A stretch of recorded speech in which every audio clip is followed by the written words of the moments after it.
Elizabeth Carter did not cry when she buried her husband. She did not cry when the bank took their house. She did not cry when 4 little boys looked up at her and asked where they were going to sleep. But standing on the platform at Cheyenne Station, holding a single suitcase and 3 days of cold bread, watching a broad-shouldered stranger read the agency letter with his jaw going tight, Elizabeth Carter felt her hands begin to shake. Because she already knew what that look meant. She had seen it her entire life. If you're watching this story and it's already pulling at your heart, please subscribe to our channel, hit that notification bell so you never miss a single episode, and drop a comment below telling us what city you're watching from. I want to see exactly how far this story has traveled. Now let's go back to Wyoming 1884 and find out what one man's unexpected words changed for a mother who had stopped believing anyone would ever choose her. The letter had been clear. Nathan Cole had read it 4 times before he wrote back to the agency, and he had been careful with every word. He was 38 years old. He owned 400 acres outside Cheyenne. He ran a cattle operation that supported 6 hired hands and produced enough income to be called successful by anyone in Wyoming territory. He needed a wife, someone who understood ranch work, someone organized, capable, willing to share the practical burdens of a life built on land and livestock. He had not written anything about children. He had been very specific about that. His foreman, Walter Briggs, had been the one to push him toward the agency in the first place. Walter was 52, married 26 years to a woman named Dottie, who sent pie to the bunkhouse every Sunday, and Walter had a habit of watching Nathan eat alone at the long kitchen table and shaking his head slowly, the way a man does when he sees something that troubles him but doesn't know how to say it out loud. "You ain't meant to live like this," Walter had said one evening in late October, standing in the barn doorway with his hat in his hands. "This ranch is fine, the cattle are fine, but a man needs more than fine, Nathan." "I'm doing all right." "You're doing quiet, that's different." Nathan hadn't answered. He'd kept working the harness in his hands, and Walter had eventually walked away because Walter had learned 3 years ago that there were subjects Nathan Cole would not be pushed on. His late wife Clara was one of them. His loneliness was another. They were the same subject, really. But 3 weeks later, Nathan had written the letter. I didn't know exactly why. Maybe it was the November cold settling into the house in a way that felt different from other years. Maybe it was sitting down to a meal his housekeeper, Mrs. Arden, had left on the stove and realizing he hadn't spoken a full sentence to another person in 4 days. Maybe it was just Walter's words sitting in the back of his mind like a stone he couldn't stop turning over. He wanted a wife. He had written it plainly. A capable woman. A widow preferred someone who understood loss and work and didn't expect poetry.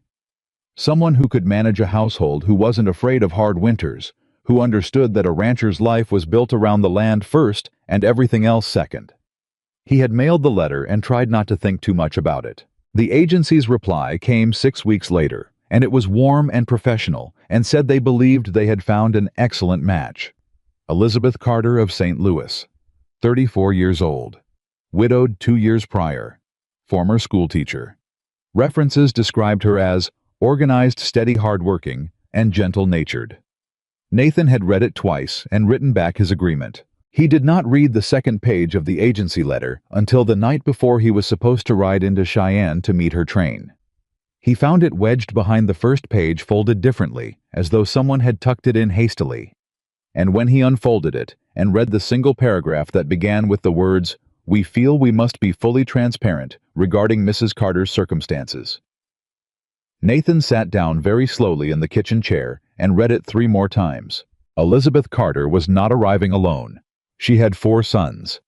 Samuel, 14 years old. Henry, 11. Thomas, 8. Benjamin, 4. Nathan set the letter down on the table. He sat in the silence of his kitchen for a long time. I was not a man who lost his temper easily, but something moved through him that night that was close to anger, not at Elizabeth Carter, who had not written the letter and had not made the mistake, but at the situation itself. At the agency's carelessness. At the feeling of having been maneuvered into something without his consent. He had been clear. He had written it plainly. He had not asked for this. He picked up the letter again and read it once more as though the words might change. They didn't. He could send a telegram tonight and cancel everything. He had every right to do that. Any reasonable man would do exactly that. Elizabeth Carter would understand she had probably expected it. Probably had a plan for when the arrangements fell through. Probably had faced worse disappointments than this. He stood up from the table and walked to the window and looked out at the dark ranch, at the shape of the barn against the night sky, at the lights still burning faint in the bunkhouse where his men were asleep. 400 acres. One man. He went to bed without sending the telegram. He told himself he would decide in the morning. But when morning came, he dressed in his good shirt, the dark one he wore into town for business dealings, and he told Walter to mind the ranch, and he saddled his horse and rode into Cheyenne. He still hadn't decided anything. He told himself that on the whole ride in. The Cheyenne train station on a December morning was a noisy, cold, crowded place. Steam and boot heels and men calling to each other across the platform. Nathan stood near the far end of the platform away from the crowd, with his hat pulled low and his hands in his coat pockets, and he watched the train come in. He watched the passengers descend. Business travelers. A family he didn't recognize. A cattle buyer he'd seen at auction twice. And then a woman stepped down from the second car, and Nathan knew immediately it was her. Not because she was beautiful, though she was dark. Chestnut hair, pinned up under a gray bonnet. Pale skin that showed the cold in 2 spots of color high on her cheeks. A face that was young but had already learned what tired felt like. He knew it was her because of the way she moved. Careful. Deliberate. Like a woman who had learned to take up as little space as possible so nobody had a reason to make her leave. She was carrying one small suitcase. Behind her came the boys, the oldest one first. Samuel Nathan assumed tall for 14, with his mother's dark hair and a jaw that was already learning to hold itself steady. He came down the steps with his shoulders squared in a way that looked practiced, like he'd been squaring them against things for a long time. He turned immediately and reached back to help the next one down. Henry came next. 11 years old and slight, with wire-rimmed spectacles that were slightly bent on one side, wearing a coat that was too thin for Wyoming in December, and already scanning the platform the way a careful person scans for trouble. Thomas was 8 and held a book under one arm, even stepping off a train, brown-haired and serious-faced, looking around with the wide-eyed attention of a child who notices everything. And last came Benjamin, 4 years old, gripping the railing with both small hands, taking the steps one at a time, with the solemn concentration of someone navigating a very important task. He was wearing a hat 2 sizes too large that kept sliding down over his eyes, and when he reached the platform, he pushed it up with one fist and looked around with an expression of absolute seriousness, as though he had arrived somewhere important and intended to conduct himself accordingly. Nathan watched all of this from 20 feet away. He did not move. Elizabeth Carter had not spotted him yet. She was counting her son's emotions so automatic, Nathan could tell she'd done it 1,000 times, this rapid visual inventory, 1, 2, 3, 4, making sure they were all there, all standing, all whole. When she finished the count, her shoulders came down slightly from where they'd been carrying themselves, that specific release of breath a mother makes when all her children have made it through something. Then she looked up and found him. Nathan didn't know what his face was doing. He wasn't trying to school it into anything. He was just standing there in his good dark shirt with his hands in his coat pockets, and Elizabeth Carter looked at him from 20 feet away, and something shifted in her expression. Not surprise exactly, more like recognition. The recognition of a woman who had been bracing for something and had just confirmed it was coming. She picked up her suitcase and walked toward him. And her 4 sons fell into step behind her, like they'd practiced it, like moving together was something they'd learned to do out of necessity. She stopped 3 feet from him and looked at him directly. Her eyes were gray. Not soft gray, clear gray, the kind of gray that didn't look away. "Mr. Cole," she said. "Mrs. Carter." A pause. The steam from the train drifted between them. "I know what the letter said," she told him. "The second page. I know you read it." Nathan looked at her. "You read my correspondence." "The agency sent me a copy of everything. They thought it was relevant." She kept her chin level. "I'm not going to pretend we arrived under the right circumstances. We didn't. The agency made a mistake, and I know it, and you have every right to send us back." "Back to what?"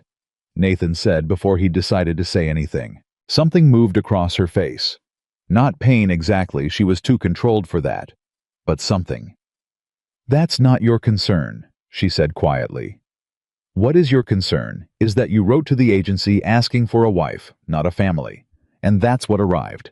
And I want you to know that I won't. I won't make this harder than it already is. If you want us to go, we'll go. I'll find something in town. We'll manage." Samuel had moved up alongside his mother without making a sound. He was 14 and trying very hard to look like he was 22, shoulders back, jaw tight, standing close enough to her that his arm almost touched hers.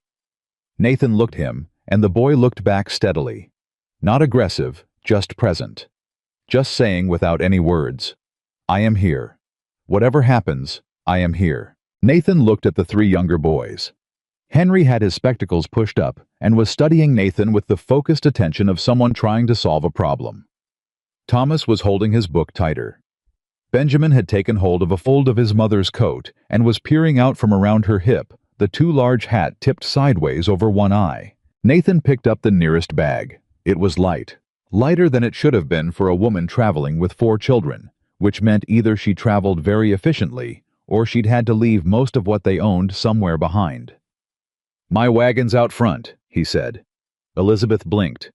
"Mr. Cole, it's a cold morning," Nathan said. "We can have this conversation at the ranch where it's warmer, or we can stand here on this platform and have it. Either way, the conversation's going to end the same." He was already walking toward the station exit.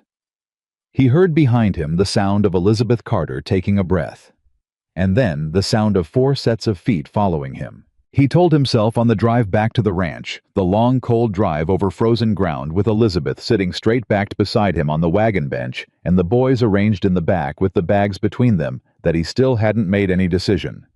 That he was just being practical. That it was too cold to have a serious conversation on a train platform, and any reasonable man would have done the same. But when Benjamin, wedged between Samuel and Thomas in the back of the wagon, said in a very small and very serious voice, "Mister, are we going to your house?" Nathan had said, "Yeah," before he'd thought about it. And Benjamin had said, "Good," with the profound satisfaction of a 4-year-old whose most immediate need had just been met. Nathan kept his eyes on the road. The ranch came into view around the long curve past the Hendersons' property, and Nathan watched Elizabeth take it in without turning his head fully toward her. He'd gotten good at watching things sideways at a ranch owner's distance. She looked at the main house first. 2 stories, stone and timber solid. The kind of house that had been built to last and had. Then at the barn, the bunkhouse, the fence lines running out toward the north pasture. "It's a good ranch," she said. "It is. You run cattle." 400 head, about 60 more coming in spring. She nodded, taking them as information rather than impression. "Your letter said you needed someone to manage the household." "That's correct.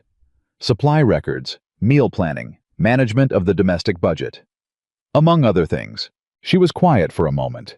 Then, "I was a school teacher for 7 years before I married. Before my husband, before I moved to St. Louis." She paused. "I know how to run a household. I know how to keep accounts.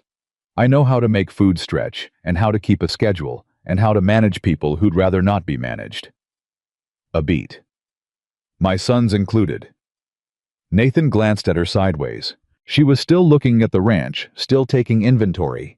But there was something different in her face now, not the careful blankness from the train platform. Something more honest. Something that looked like a woman assessing whether something could work. "The boys are good," she said, almost to herself. They've had a hard 2 years, but they're good." Nathan pulled the wagon to a stop in front of the main house. He set the brake. "I didn't get down right away."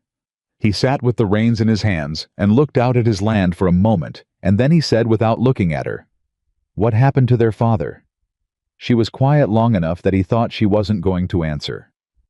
"Fever," she said. "2 winters ago. It came fast. Samuel was there when—" She stopped. "Samuel was 12. Nathan didn't say anything. He got down from the wagon and went to help the boys with the bags. The inside of the house was warm. Mrs. Arden had been that morning, he could tell, because there was a fire going in the main room and the kitchen had been tidied. But it was also the inside of a house where one person had lived alone for 3 years, which meant it was clean in a functional way and empty in an emotional way. No pictures, no small objects, no evidence of a life that involved other people. Elizabeth stood in the doorway of the main room and looked at it. Nathan watched her take it in. "You can use any of the rooms upstairs," he said. "There are 3. The boys can have the 2 at the back." "And if you decide," she started. "Mrs. Carter." He set the last bag down. "I'm not going to decide anything tonight. You've been on a train for 3 days with 4 children. Let's get you all fed and warmed up, and then we can talk about what makes sense." She looked at him. That steady gray gaze. "You're a fair man," she said quietly. It didn't sound like flattery. It sounded like an observation, and slightly like it surprised her. "I try to be," Nathan said. He went to put the horse up. Dinner that night was the first meal Nathan Cole had eaten in 3 years with other people at his table. He was aware of this in a specific, uncomfortable way, aware of how the space that had been only his silence was now filled with sound. Benjamin narrating the contents of his plate with great seriousness.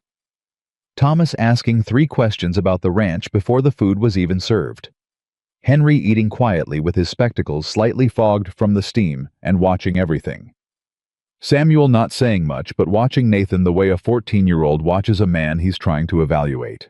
Elizabeth said, "Samuel," once quietly, when the boy's attention was becoming too obvious. Samuel looked at his plate. Nathan pretended he hadn't noticed. After dinner, when the younger boys had been settled upstairs and Samuel had gone up with them, reluctantly staying close to his brothers, with the specific vigilance of a child who has learned that adults don't always do what they're supposed to. Elizabeth came back down to the kitchen. Nathan was at the table with his account books. She poured herself a cup of coffee from the pot on the stove, which struck him for a moment, the easy assumption that she could. The way it felt both presumptuous and completely natural, and she sat down across from him. "Tell me about the ranch," she said. "What actually needs doing. Not the summary version, the real one." Nathan looked up at her. "Most people don't want the real version," he said. "I'm not most people," she said evenly. "I've got 4 sons and 1 suitcase, and I've started over twice already. I'd rather know exactly what I'm dealing with than find it out sideways." Nathan studied her for a moment. Then he pushed the account books toward her. She pulled them over without hesitation and started reading. He watched her face as she read, the small focused crease between her brows, the slight movement of her lips as she worked through the numbers, the moment when she found the supply records, and her expression shifted to something that was almost, he wasn't sure, it might have been exasperation. "These records," she said. "I know. These have not been properly kept in 2 years, roughly." She looked up at him. "How are you managing your purchasing without accurate records?" "Memory and guesswork, mostly guesswork." She stared at him. "I know," he said again. "Mr. Cole." She closed the book carefully, which he somehow understood was restraint. "I can fix these.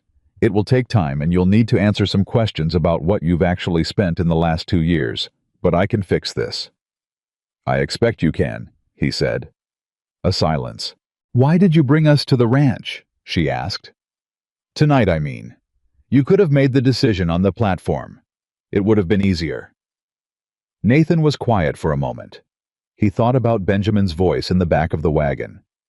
"Good," said with the absolute uncomplicated trust of a 4-year-old who had just been told he was going somewhere that qualified as a house. "It was cold," he said. Elizabeth Carter looked at him for a long moment. "That's not why," she said. He didn't argue with her. She finished her coffee and said goodnight and went upstairs. Nathan sat alone at his table with his account books for a while after that. The fire was burning lower.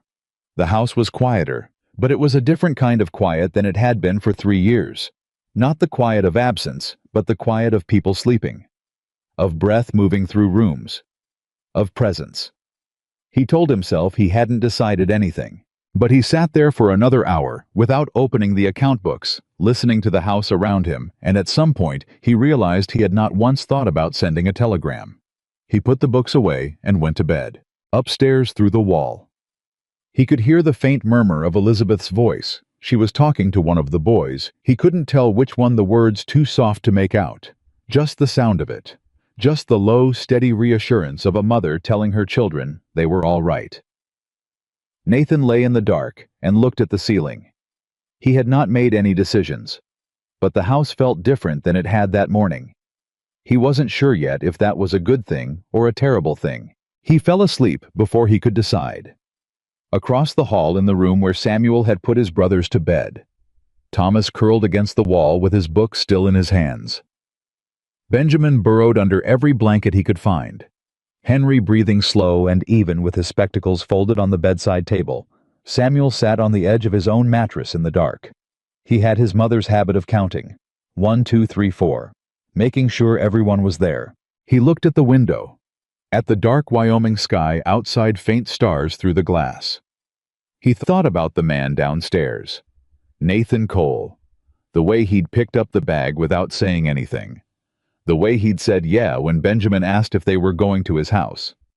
The way at dinner he'd pushed the bread toward Thomas without being asked when it was clear Thomas wanted more and was too nervous to say so. Samuel had watched men his whole life. I was trying to figure out what kind of man this one was. He didn't know yet. But he thought about what his mother had said to him on the train when he'd asked her what they would do if the rancher turned them away. She'd said, "We'll manage, Samuel. We always manage." And he'd said, "I know. But what if we don't have to?" She'd looked at him a long time after that. He pulled off his boots and lay down on top of the blankets with his arms behind his head, listening to Benjamin breathe, and Thomas shift in his sleep, and Henry's steady quiet. 1, 2, 3, 4. All here. He closed his eyes. Downstairs, the fire burned low in the main room of the Cole Ranch.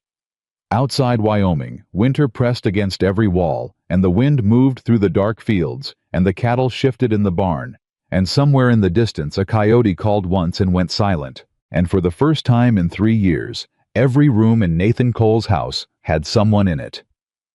Nathan Cole woke before dawn the next morning, the way he always did, not gradually, not gently, but all at once, like a switch thrown. He was dressed and downstairs with his boots on before the sky had started to lighten, moving through the kitchen the way he'd moved through it for 3 years, quiet, automatic, alone. Except the kitchen was not the way he'd left it. Someone had been up before him. The supply ledger he'd left closed on the far end of the table was now open, and beside it were 2 sheets of paper covered in neat, close handwriting. Columns of figures, cross-references, notations in the margins. A pencil lay across the top sheet at the precise angle of something set down deliberately, not dropped. The coffee pot was on the stove and already warm to the touch. Nathan stood in the middle of his kitchen and looked at this evidence of another person and felt something he couldn't immediately name. He poured himself a coffee and sat down and looked at the papers. Elizabeth Carter had been awake in the small hours of the morning, going through records he hadn't properly maintained in 2 years, and she had organized 2 pages of findings before anyone else in the house had stirred. He read through the first column. She had cross-referenced his livestock costs against his purchasing dates and found 3 months where he'd been double-billed by his feed supplier. A discrepancy small enough that he'd never noticed and significant enough that added up, it amounted to real money. I was still reading when he heard her on the stairs. She came into the kitchen dressed and ready, hair up, wearing an apron. Already she must have found it in the drawer beside the stove where Mrs. Arden kept the household things, and she stopped when she saw him at the table with the papers. "I should have asked," she said immediately. "I'm sorry. I woke up at 3 and couldn't go back to sleep, and the records were sitting there and I just—" She stopped herself. "I should have asked. You found a billing error," Nathan said. She came forward and looked at the page he was holding. 3 of them, actually. Same supplier.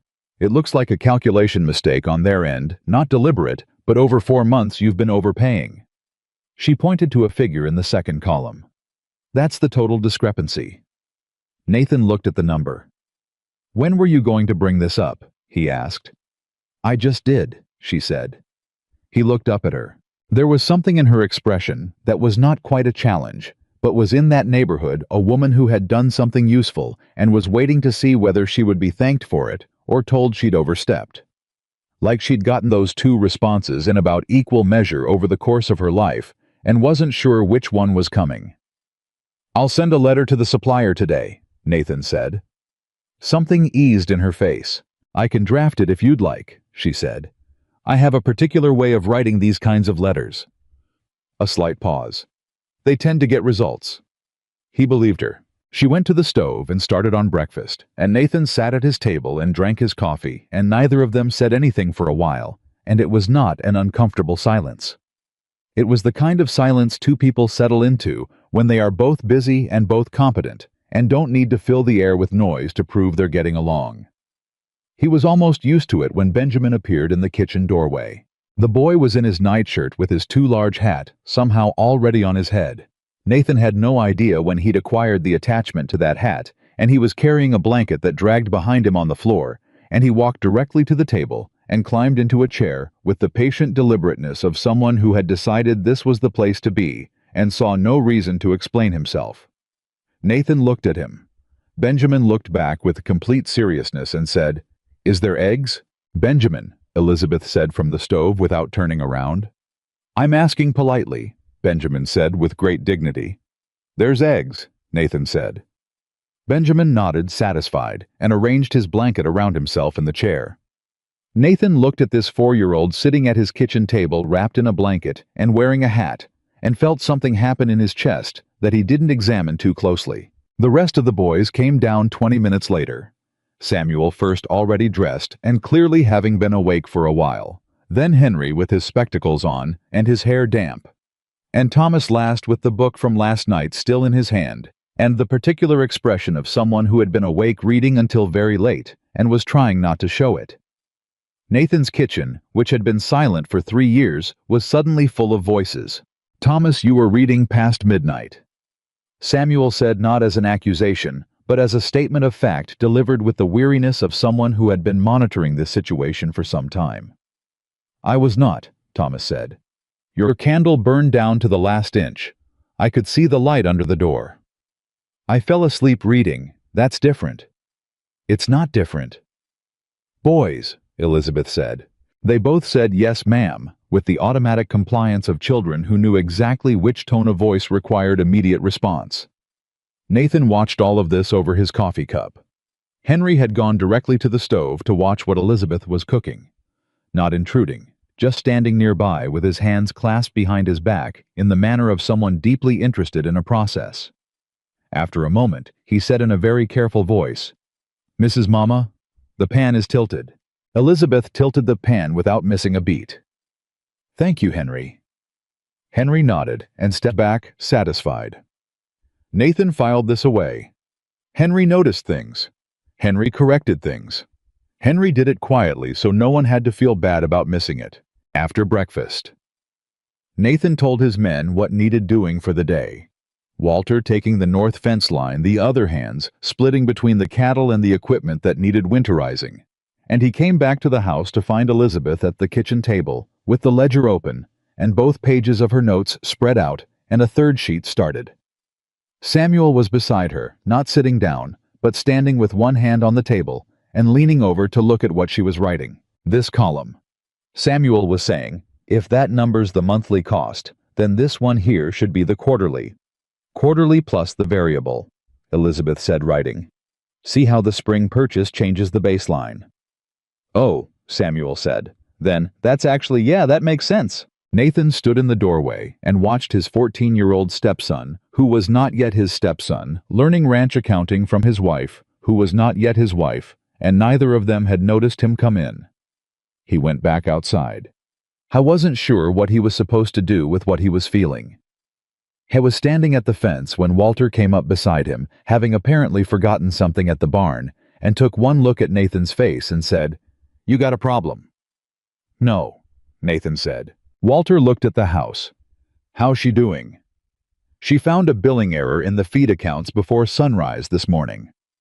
Walter was quiet for a second. "Before sunrise." "Before sunrise." Walter made a sound that was not quite a laugh. Lord Almighty. She also reorganized the supply column structure and drafted a corrective letter to Morrison Feed that I think might actually frighten him into compliance. Nathan. What? You look like a man who just realized he's in over his head. I'm not in over my head, Nathan said. He stopped. She's not what I expected. No, Walter said in the tone of someone exercising great restraint. You expected a woman who ignored billing errors and didn't know how accounts worked. I didn't expect. Nathan stopped again. Walter waited. She woke up at 3 a.m, Nathan said, because she couldn't sleep, and instead of just lying there, she got up and fixed a problem I didn't even know I had. Walter was quiet for a moment. Then, what's the problem with that? There's no problem with it. You sure? Nathan looked at him. Go check the north fence, Walter. Walter went, but Nathan could see from 20 yards away that he was smiling. The first real collision came 3 days later. Not a fight exactly.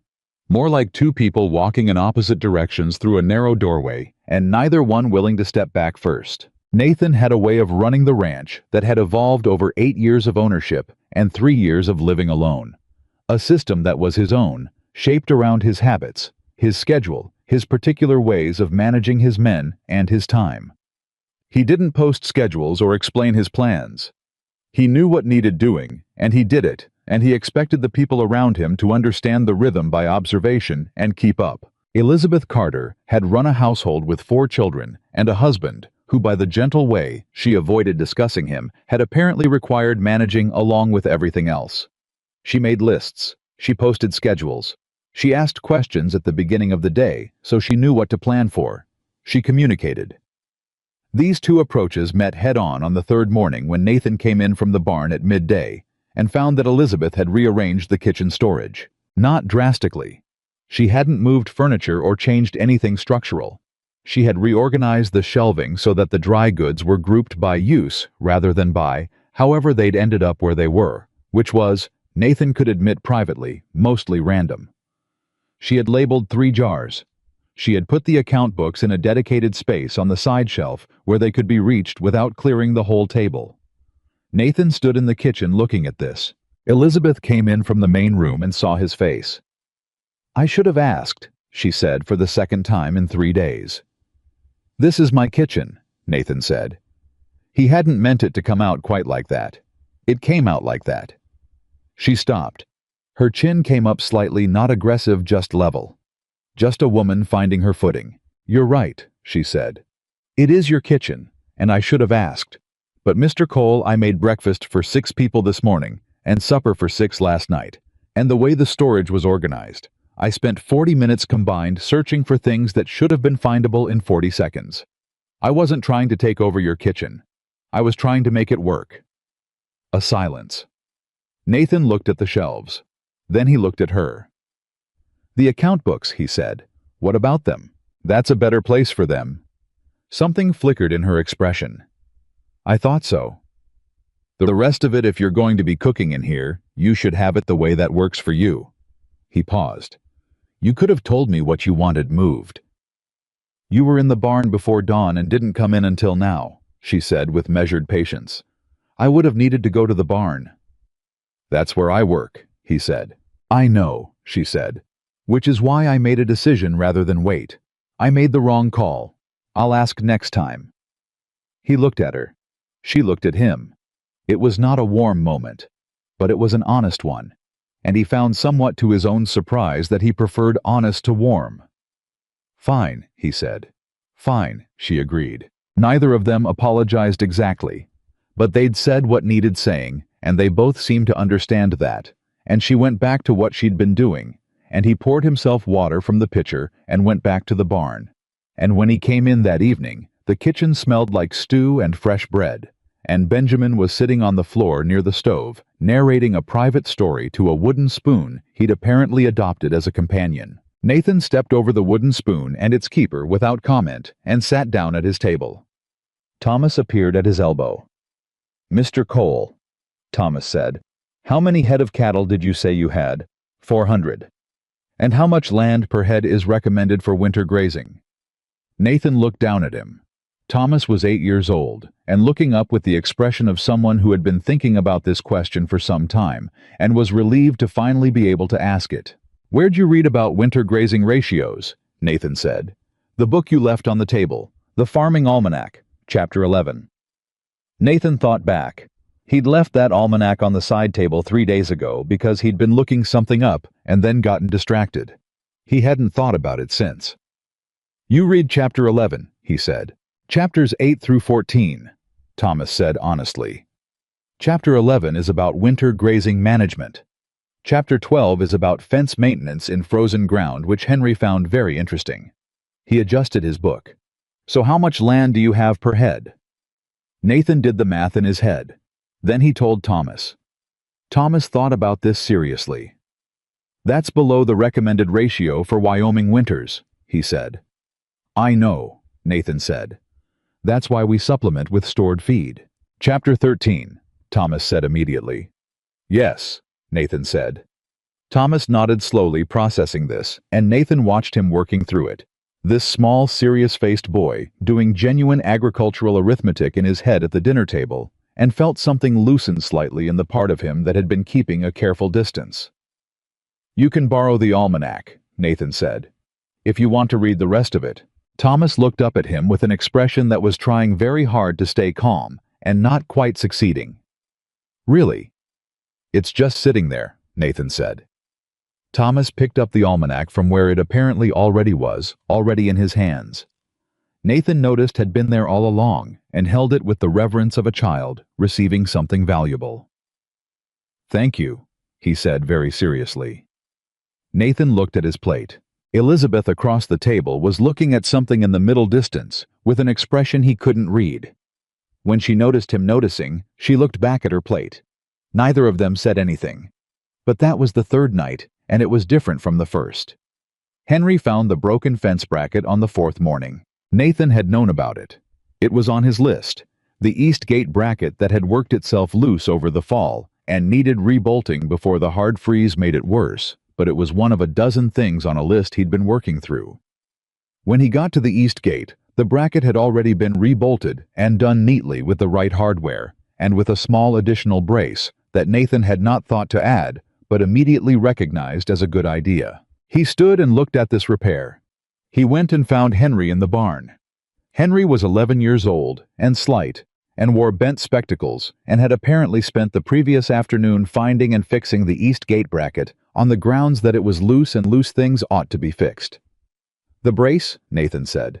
"That was your addition." Henry pushed his spectacles up.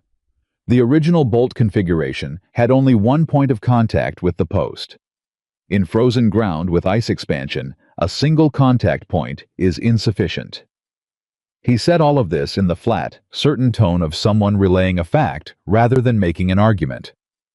2 points distribute the load. It'll hold better. Nathan looked at him. "You know about load distribution." "I read," Henry said simply.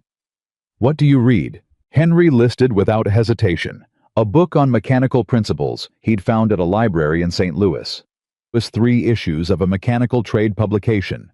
His father had subscribed to the Farming Almanac Nathan had left on the table, which he'd apparently gotten to before Thomas had, and a catalog for agricultural equipment that he'd studied primarily for the technical specifications in the appendix. Nathan listened to all of this. "Come here," he said. I took Henry to the equipment shed and showed him the hay press that had been misbehaving since October, a tension problem. Nathan had diagnosed it as that, but hadn't found the time to properly address it. He explained what was happening. Henry crouched down beside the mechanism and looked at it with his head tilted and his spectacles slipping and one hand hovering but not touching, just following the line of the thing with his eyes. "It's not tension," Henry said. "It's the alignment on the secondary arm. If the tension were the problem, it would be inconsistent. This is consistent, which means it's positional." Nathan crouched beside him. Henry pointed carefully to a pin joint, 3 components, into the mechanism. Nathan looked at it. He had walked past this piece of equipment 40 times in 2 months and had been solving the wrong problem. "You're right," he said. Henry looked at him with the expression of a child who is not used to being told that and doesn't quite know what to do with it. "We'll fix it this afternoon," Nathan said. "You'll help me." Henry nodded. His expression was still careful, still controlled. But something in it had changed. Something had been allowed to be a little more open, like a window pushed up an inch to let air in. That afternoon, they fixed the hay press together. Nathan explained what he was doing as he did it, not in a teaching a child way, but in the way he would explain to another man working alongside him, and Henry worked and listened, and twice made suggestions that Nathan incorporated without discussion because they were simply correct. When they were done, Henry tested the mechanism 3 times, watching the motion with the focused attention of an engineer checking his work. "That's it," Henry said. "That's it," Nathan confirmed. Henry looked at the repaired mechanism, and then at Nathan, and then quickly away, pushing his spectacles up. "Thank you," Henry said very quietly, "for asking me." Nathan started putting tools away. "Good eye," he said. "You keep that eye." Henry picked up a wrench and handed it to him. Handle first, and Nathan took it, and neither of them said anything else, and it was enough. Elizabeth watched Nathan with her sons, the way she watched everything carefully, from the right distance, with the attention of a woman who had learned that what people did when they thought they weren't being observed was the truest version of them. She watched him push bread toward Thomas. She watched him crouch in the equipment shed with Henry for an entire afternoon. She watched him let Benjamin sit at his table every morning without once suggesting the boy should be elsewhere. She watched him not flinch when the house became loud and full, and entirely unlike the silence he'd built himself. But she also watched him at night when the boys were upstairs, and the house settled back into quiet, and Nathan would sit at his table with his account books and his careful solitary expression. And she could see very clearly that this was a man who had decided 3 years ago that the inside of himself was a place no one else was allowed to go. She understood that decision. She had made a version of it herself. On the 5th night, she sat across from him at the table with her mending, and he was going through his books, and the fire was low, and the house quiet, and she said without looking up, "What was her name?" The room went still. She felt him go still. "Clara," he said after a moment. She nodded and kept her eyes on her mending. "How long were you married?" 9 years. "Did you have—" She stopped herself. She had heard enough of silences like his to know what that particular hesitation usually meant. "I'm sorry. You don't have to answer." "We lost a child," Nathan said. His voice was level. "A boy. Early on. Clara couldn't after that. There were no more." Elizabeth's hands stilled on the mending. She didn't look up because she understood instinctively that he needed to not be looked at while he said these things. "I'm sorry," she said. "It was a long time ago," he said. "It doesn't work like that," she said quietly. "Long time ago doesn't mean smaller. It just means you've had longer to carry it." A silence. "No," Nathan said. "It doesn't." She looked up then, because something in his voice had shifted, moved from careful to honest in the space of a single word, and he was looking at the table in front of him with an expression she recognized. The expression of a person who has just said something true and is somewhat startled to find they've said it. "Benjamin?" Nathan said suddenly, like he needed to move away from where they'd just been. "This morning at breakfast, he told me his hat belonged to his father." Elizabeth felt her chest tighten. "He told you that—" "He said his papa wore it. Said it was too big because he was going to grow into it." Nathan paused. He said it like it was a fact he was proud of. Elizabeth set down her mending. "James was a good man," she said. He wasn't always strong, but he was good, and he loved those boys." She was quiet for a moment. "Benjamin doesn't really remember him, not truly. He was 2 when James got sick, but Samuel talks about him. Henry writes things down so he doesn't forget, and Benjamin has the hat." She folded her hands in her lap. "We all found our way to carry him." Nathan was looking at her. She met his gaze.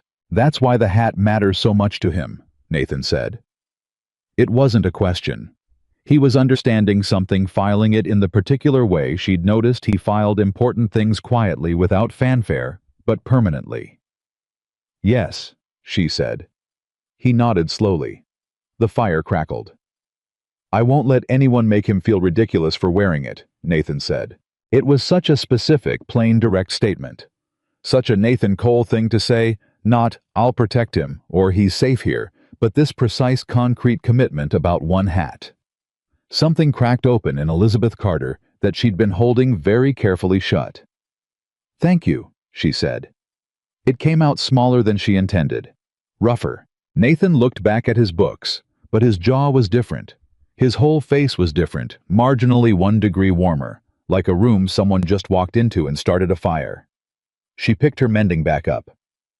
Outside, the Wyoming wind moved across the 400 acres of Cole Ranch, and inside in the warm kitchen, 2 carefully guarded people sat across a table from each other and did not talk about anything important for the rest of the evening. But something had changed. They both knew it. They were careful not to say so. The real test came on the 8th morning. Samuel had been up since before Nathan, which Nathan discovered when he went to the barn and found 2 of his horses already fed and watered and the stall nearest the east door freshly cleaned. He stood in the barn aisle and looked at the cleaned stall and then looked until he found Samuel at the far end of the barn doing something with the harness rack. Samuel. The boy turned. His expression was the one he wore when he was preparing for a conversation he expected to lose. You did the morning feeding, Nathan said. Yes, sir. Did your mother ask you to? No, sir. Samuel set down what he was holding. I woke up early, and I thought I wanted to be useful. I know you feed before sunrise, and I thought if I did it, you'd have more time for the other things. Nathan looked at him. I have a schedule, Nathan said. The feeding's part of it. If I come to the barn and the horses are already fed, I don't know if it was done right, if there were any problems I need to know about. Charlie was favoring his left foreleg this morning, Samuel said immediately. I checked it. There's nothing visible, no swelling, no heat. But he didn't want his full weight on it when I led him to water. I think it might be the cold on an old injury. Nathan crossed the barn and went to Charlie's stall. He checked the foreleg, ran his hand down the bone pressed at the joint, watched the horse's reaction. Slight flinch at the fetlock. Samuel was right. Cold on an old injury. Nathan straightened up. What's the old injury? Samuel asked from behind him genuinely. Caught a wire fence 3 years ago, Nathan said. It healed, but the cold gets into it sometimes. He turned around. Good catch. Samuel's shoulders, which had been pulled up slightly in the way of a boy waiting for a verdict, came down. Thank you, sir, he said. Don't call me sir, Nathan said. It makes me feel like a judge. Something that might have been the very early stages of a smile moved across Samuel's face. What should I call you? Nathan thought about this. It was not a simple question, and they both knew it. Nathan's fine, he said. Not Mr. Cole. Not anything else. Just Nathan. They both understood the weight of that, and neither of them made it bigger than it needed to be. Nathan, Samuel said, carefully testing it. Then, can I ask you something? Go ahead. Are we staying? Samuel asked. Flat, direct. The question of a 14-year-old who had decided he was tired of not knowing and was going to ask the thing nobody else would ask. I mean, are you going to let us stay? Really stay, not just until you decide. Nathan looked at him. He thought about what he'd told himself every day since the train station, that he hadn't decided anything, that he was being practical, that this was temporary until he figured out the right arrangement. He thought about Henry's face in the equipment shed, Thomas with the almanac, Benjamin at his kitchen table with his father's hat, Elizabeth in his kitchen before sunrise fixing a problem he didn't know he had. He thought about how his house felt at night now, with breath moving through every room. Yeah, Nathan said. You're staying. Samuel stared at him. Really, Nathan said. Something happened in Samuel's face that was terrible and wonderful in equal measure. This crack in the careful composure of a 14-year-old who had been holding himself together for 2 years, who had squared his shoulders on a train platform against every bad thing that might come, and who was now looking at a man who had just said, "You're staying," with the same plain certainty. He said everything else. Samuel turned away. He stood with his back to Nathan and his hands at his sides and was very still for about 10 seconds. Then he turned back around. His eyes were dry. His jaw was steady. He had found his composure again, though it was slightly different now, lighter, like something had been taken out of it that had been weighing it down. "Okay," he said. "What else needs doing this morning?" Nathan handed him a brush. "Start with the bay," he said. "I'll do the roan." They worked side by side in the barn for the next hour, not saying much, and it was the most natural hour Nathan had spent in 3 years. He did not think about the telegram he hadn't sent. He did not think about decisions he had or hadn't made. He thought about Charlie's foreleg, and the east fence bracket, and the billing error in the feed accounts, and the almanac chapters, 8 through 14, and a 4-year-old in his father's hat, and he worked. And somewhere in that hour, without any ceremony or announcement, the Cole Ranch acquired 4 more people. They just hadn't gotten around to saying it out loud yet. The letter arrived on a Tuesday. Nathan was in the barn when Walter brought it up from the post road, and he knew from the way Walter held it at a slight distance from his body, like something that might bite, that it wasn't ordinary mail. The envelope was cream-colored and heavy-printed with the return address of the Hartwell Marriage Agency in St. Louis, and it was addressed to Mrs. Elizabeth Carter, care of Nathan Cole, Cole Ranch, Cheyenne, Wyoming Territory. Nathan took it and held it and did not open it. He brought it to Elizabeth at noon. She was at the kitchen table going through the winter supply calculations, and Samuel was beside her, the way he'd taken to being in the mornings, not hovering, just present, learning the numbers without making a performance of it. When Nathan set the envelope on the table between them, Elizabeth looked at it and went very still. Samuel looked at his mother's face, then at the envelope, then at Nathan. "I'll go check on the horses," Samuel said, and left without being asked. Nathan sat down across from Elizabeth. She hadn't touched the envelope. "You going to open it?" Nathan said. "I know what it is," she said. "You don't know that." She looked at him with the expression she wore when she was being patient with something she considered slightly wrong. "I know what it is, Nathan." He waited. She picked up the envelope and opened it with the precise, unhurried movements of someone who had decided to face something squarely and was going to do it without flinching. She unfolded the letter. She read it. Her face didn't change. That was the thing about Elizabeth Carter. Her face rarely changed. Whatever moved through her, deep below the surface, and you had to know where to look. Nathan was learning where to look. Her hands tightened on the paper. Just slightly, just enough.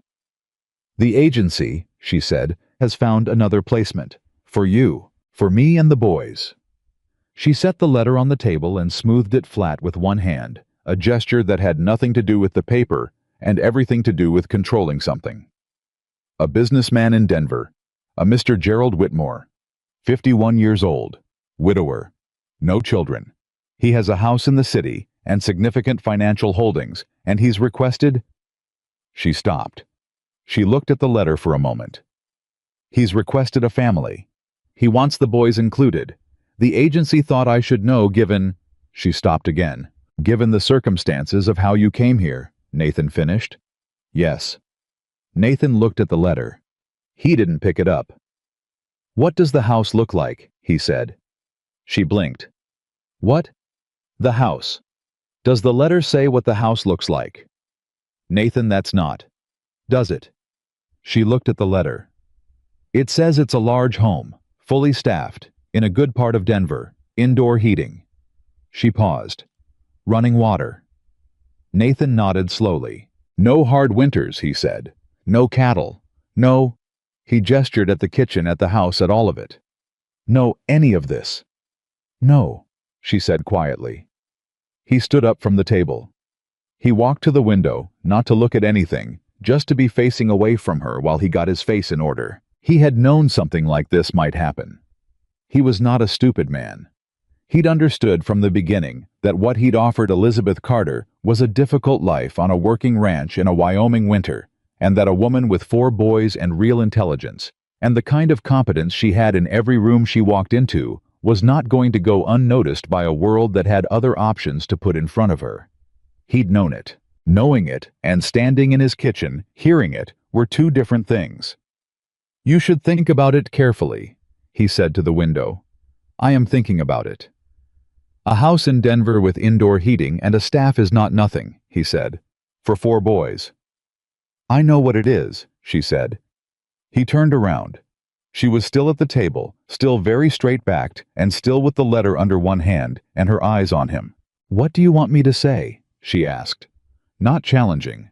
Honest. The way she asked everything directly without decoration. I want you to tell me what you actually want, Nathan said. Not what makes sense, not what's practical, what you want. She looked at him for a long moment.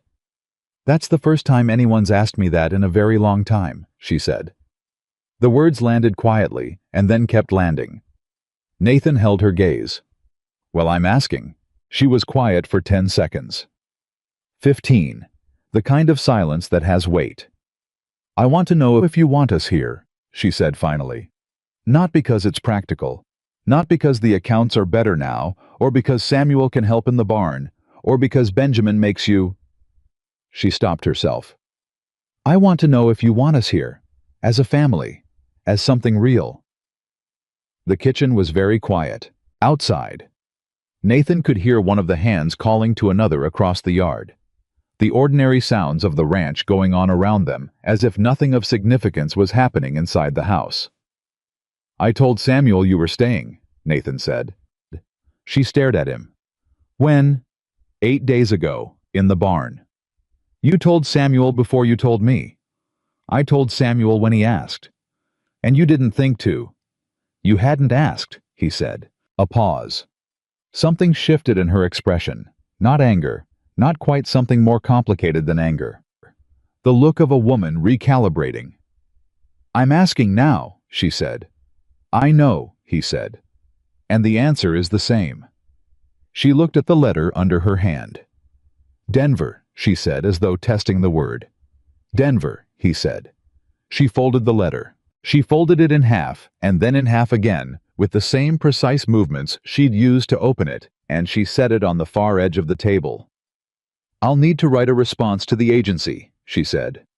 All right, he said, declining the placement.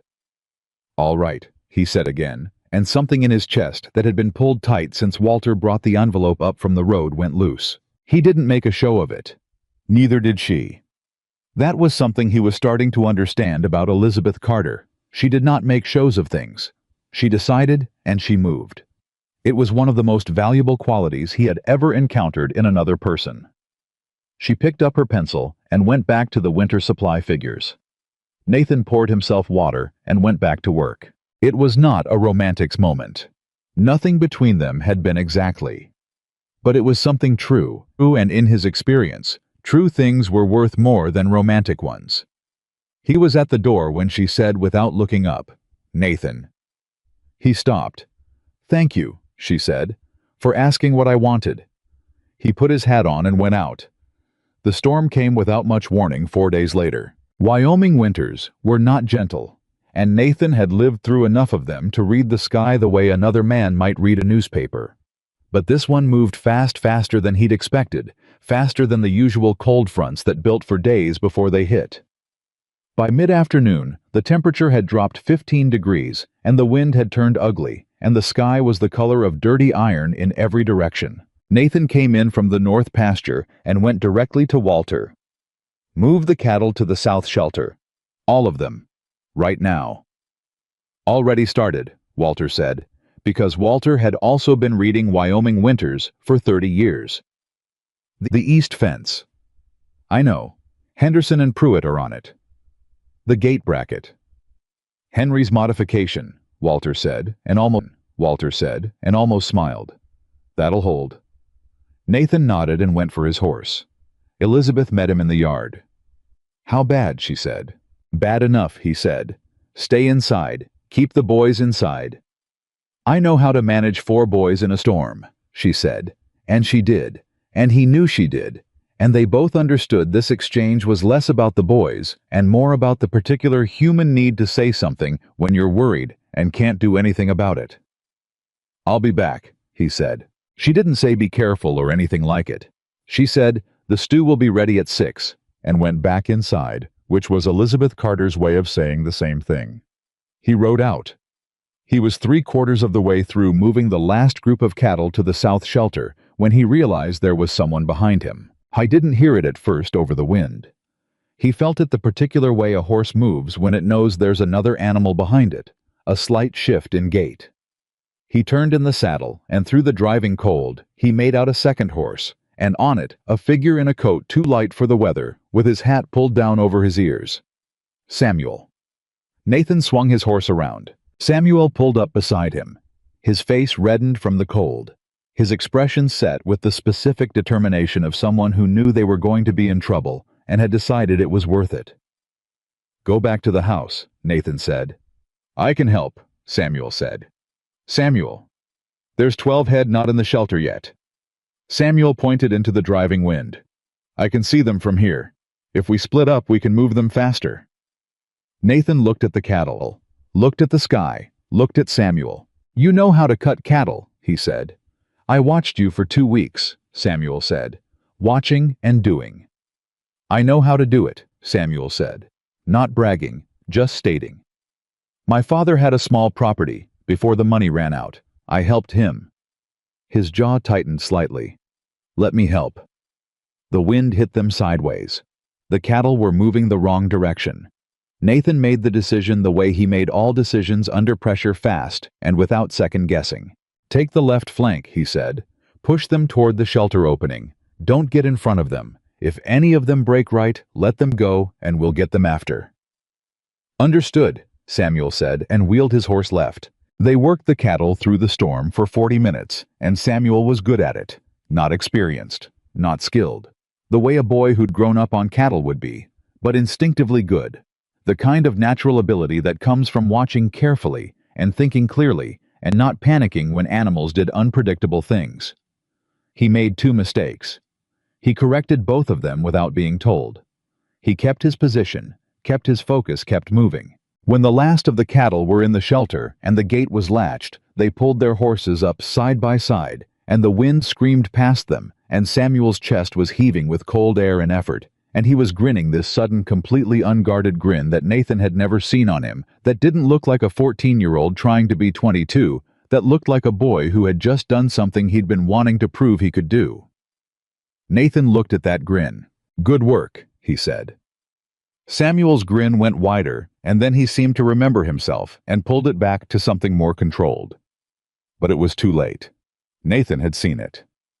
They rode back to the ranch in the full howl of the storm. When they came in through the back door, stomping cold off their boots, Elizabeth was in the kitchen with all 3 younger boys ranged around the table doing various tasks. Henry with a mechanical diagram he'd been working on. Thomas reading Benjamin. Asleep with his face against his arms on the table, and his father's hat still on his head. She took one look at Samuel's red face and the particular expression he was wearing, and then looked at Nathan. Nathan met her eyes and gave the smallest possible nod. She looked at her son. Samuel hung up his coat and said without looking at her, "I helped move the cattle." "I can see that," she said. "Nathan said I did good work." "I heard what Nathan said." A pause. "Are you angry?" Samuel asked. She turned back to the stove. "Ask me after I've had time to think about it." Samuel looked at Nathan, quick and uncertain. Nathan tilted his head toward the table in a gesture that said plainly, "Sit down and let her process it." Samuel sat down. By dinner, the promised stew on time at 6, because Elizabeth Carter kept her word on practical things, the way other people kept their word on important things, which Nathan was beginning to understand was the same thing to her. She had apparently finished thinking about it. "You did well today," she said to Samuel, setting his bowl down. He looked up at her. "But," she said. "I know," he said. "I should have told you I was going." "You should have told me and asked, not just told me after." "Yes, ma'am." She looked at him for a moment. Then something in her face changed, went from careful to real, and she put her hand on top of his head briefly, the quick, unself-conscious gesture of a mother who has loved this particular head for 14 years, and she moved on to Benjamin's bowl. Samuel sat very still for a second after her hand left his hair. Then he picked up his spoon. Across the table, Nathan watched all of this and said nothing and ate his stew. The storm lasted 2 days. On the second day, when the worst of it had settled into a steady, heavy snowfall, and the ranch was locked down, and there was nothing to do but wait it out, Nathan found himself in the unusual situation of being inside his own house for an entire day, with no urgent task demanding his immediate attention. He sat at his table. He picked up the account books. He put them down. He looked at the main room where Henry was lying on his stomach on the floor, with the mechanical diagrams spread out in front of him. And Thomas was in the chair with the almanac, and Benjamin was running a wooden horse along the edge of the hearth, making a sound that was apparently the noise a horse made when it was having adventures. Elizabeth was mending in the chair by the window. Samuel had claimed the footstool and was sharpening a pocket knife with the concentration of someone trying to do something perfectly. Nathan sat at his table in the middle of all of this and felt precisely, and without being able to do anything about it, that he was in his home. Not his house. His home. The difference between those two words was something he had stopped feeling 3 years ago, and it was coming back now. The way circulation comes back to a numbed limb with an ache, and not entirely comfortably, but undeniably. Benjamin abandoned the wooden horse and came to lean against Nathan's knee. He did this without asking. Without apparent thought, the way 4-year-olds moved toward whatever was warm and solid and present.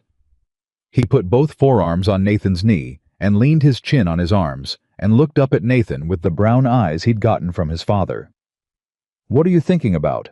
Benjamin said. "Work," Nathan said. "What work?" "Ranch work." "Is the ranch okay?" "The ranch is fine." Benjamin considered this. "Is it going to snow more?" "Probably. Henry says snow is frozen precipitation." Henry's right. Thomas says it's water that got cold. Thomas is also right. Benjamin thought about this philosophical convergence for a moment. "Can I have a cookie?" "There are cookies," Nathan said. "Mama made them this morning. She said they were for after dinner, but I think—" He adopted an expression of careful diplomacy. "I think she might make an exception." Nathan looked at Elizabeth. Elizabeth looked at her mending. "No." Benjamin looked at Nathan with the expression of a man whose gambit has failed. "After dinner," Nathan said. Benjamin sighed with his entire body and went back to the wooden horse. Henry looked up from his diagram. "Benjamin." "What?" "Come look at this. I'll explain how the mechanism works." "I know how it works," Benjamin said. "You do not." "I do. It goes around and then it does the thing." Henry stared at him with the expression of an engineer confronting a person who has described architecture as the stuff that holds the ceiling up. "Come look at it properly." Benjamin went and looked at it properly. Across the... Samuel's mouth twitched. Elizabeth looked up from her mending and found Nathan watching her, and for a moment they just looked at each other across the room full of their children. And Nathan thought about the letter from the Hartwell Agency, folded in quarters on the edge of the kitchen table, and Elizabeth thought about something he couldn't read, and then she went back to her mending, and he went back to the account books. But neither of them was really looking at what they were supposed to be looking at.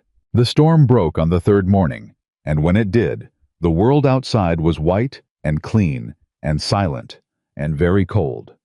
And Nathan went out to check the damage with Walter and the hands, and it was significant but manageable, which in Wyoming winters was about as good as you could ask for. He came back at midday and found Elizabeth in the barn. She was standing at Charlie's stall, and Charlie had his nose over the gate, and she was talking to him in a low voice.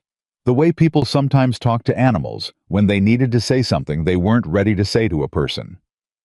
Nathan stood in the barn door and didn't announce himself. He heard her say, I know it's cold." She scratched the horse between the eyes in the particular spot Charlie liked, which Nathan had shown her about 5 days ago in passing, and which she had apparently filed away permanently. You're all right, old man." She heard Nathan come up behind her and didn't startle, which meant she'd heard him come in. "He favored the leg again this morning," she said without turning. "Cold," Nathan said, coming up to stand beside her. "He'll be all right when it warms." "I know," she said. "I was just—" She stopped. "Talking to him," Nathan said. "Talking to him," she agreed without embarrassment. They stood beside Charlie's stall for a moment, the horse's breath making small clouds in the cold air. "The letter," Nathan said. "Did you write back to the agency?" "The day I said I would," she said. "Good." She turned and looked at him. Not quite the way she usually looked at him, something different in it, something more searching. "Nathan, can I ask you something?" "Go ahead." "What would you have done if I'd said I was going to Denver?" The question arrived with a specific weight. The kind of question you only ask when you already know the answer matters more than you've let yourself admit. Nathan thought about it honestly, the way she deserved. "I would have packed up your bags and driven you to the station," he said. "And I would have wished you well." Her eyes didn't leave his face. "And after?" A pause. "And after would have been my problem," he said quietly. "Not yours." She held his gaze for a long moment. "I need you to understand something," she said. "I didn't stay because of Denver. I didn't stay because you're a good ranch or a safe option. I've had safe options before and they were—" She looked for the word. "They were safe, that's all." "Elizabeth, I stayed because of Samuel's face in the morning since you told him he's staying." Her voice was steady, but something underneath it was not. "I stayed because Henry came downstairs yesterday and told me he thinks he knows how to fix the pump mechanism in the south pasture, and his eyes he looked like himself." Nathan. For the first time in 2 years, he looked like himself. "I stayed because Thomas has read every chapter of that almanac, and 3 of your other books, and he asked me last night if you'd ever let him go out with the cattle in the spring." Nathan was looking at her. "And Benjamin," she said and stopped. She stopped because her voice had done the thing it did when she was keeping something too big from getting through. "What about Benjamin?" Nathan said. She got control of herself. One breath. "Benjamin told me this morning," she said, "that he's decided you're a good man. He said he's been watching you to make sure." She paused. "He said you always give him the bread before he has to ask." Nathan's chest was doing something he didn't have good language for. "He's a perceptive kid," Nathan said, because it was true, and because he needed to say something. "He has his father's instincts for people," she said. "James always knew." She looked at the horse for a moment. "Those 4 boys are why I stayed. They're the reason for everything I do. They always have been." She turned back to him. "But I want you to know that they are not the only reason." The barn was very quiet. Nathan took one step closer to her. Just one, just enough. "I know," he said. It was a Nathan Cole answer, short and plain, and meaning considerably more than it said. She looked up at him. He was close enough that she had to look up. "We should go in," she said. "It's cold." "It is," he said. Neither of them moved for another moment. Then she turned toward the barn door, and he walked beside her, and their shoulders almost touched, and neither of them moved away. They were halfway to the house when Walter appeared from around the equipment shed, stopped dead when he saw them walking side by side with that particular shoulder-to-shoulder proximity, and then very deliberately turned around and walked the other direction whistling. Nathan watched him go. "Your foreman is transparent," Elizabeth said. "He is," Nathan agreed. "He's been hoping for this since we arrived, hasn't he?" "Since before we arrived, I suspect," Nathan said. "He's the one who pushed me to write to the agency." She looked at him sideways. "Remind me to thank him." They went inside. The house was warm and full of sound. Henry arguing cheerfully with Benjamin about the mechanical diagram. Thomas asking Samuel a question about something. The sounds of 4 boys and 1 household doing what households do when there are people in them who want to be there. Elizabeth went to the stove.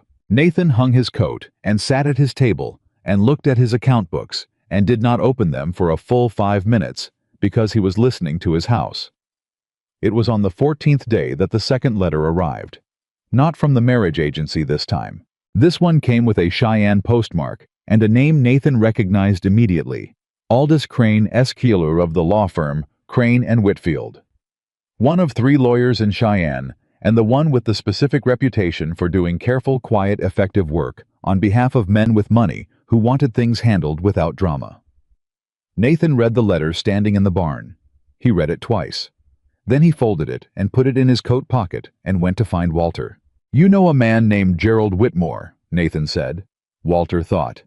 Denver businessman, made money in land speculation. Buys up homestead claims when settlers can't pay their taxes. What else? Older man, widower. Walter looked at Nathan's face. Why? He contacted a lawyer here, Nathan said. Crane. Walter went still. About what? Nathan pulled the letter out. He's making a formal inquiry into the legal status of the marriage arrangement between Elizabeth Carter and myself. He's asking Crane to investigate whether the placement through Hartwell Agency was properly documented and legally binding, and whether Mrs. Carter has the right to... He looked at the letter. Whether Mrs. Carter has the right to enter into a new arrangement without formal dissolution of the current one. A silence. He's saying you're not legally married, Walter said. We're not, Nathan said. Not yet. The agency arranged a placement.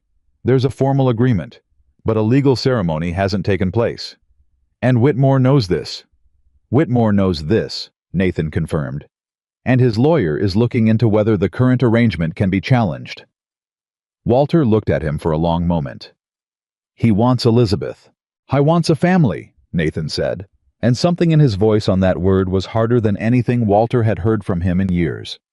And he's got the money and the lawyer to make things complicated if he decides to. What are you going to do? Walter said. Nathan folded the letter and put it back in his pocket. First, he said, I'm going to talk to Elizabeth. And second, Nathan looked out at his ranch, his 400 acres, his cattle, his fences, the house where 5 other people were living their lives right now as if they were already supposed to be there. Second, he said, I'm going to pay a visit to Crane's office. Walter watched him. You're not going to tell me I'm overreacting, Nathan said. Not even a little, Walter said. Nathan went to the house. He found Elizabeth at the kitchen table, where else always at the kitchen table with her numbers and her lists, making the ranch work better than it had in years. Samuel was in the barn. The younger boys were upstairs. It was as close to a private moment as this house produced. He sat down across from her and set the letter on the table between them. She looked at it. She looked at him. She picked it up and read it. He watched her face as she read. She finished. She set the letter down. She pressed both hands flat on the table in front of her. The gesture he'd come to understand was her particular way of keeping herself anchored when something was trying to knock her sideways. He wrote to you, she said. His lawyer wrote to me, Nathan said, to find out whether there was a real arrangement here or just a paper one. Her jaw tightened slightly. Gerald Whitmore is a man who buys things, she said. Her voice was level, but there was something underneath it that wasn't. He doesn't know how to want something he can't purchase, so he hires a lawyer to find the loophole. She looked at Nathan. He will make this very difficult. Let him try, Nathan said. She looked at him. Elizabeth, Nathan said. He said her name the way he said everything plain direct without performance. There is a straightforward way to make this letter irrelevant.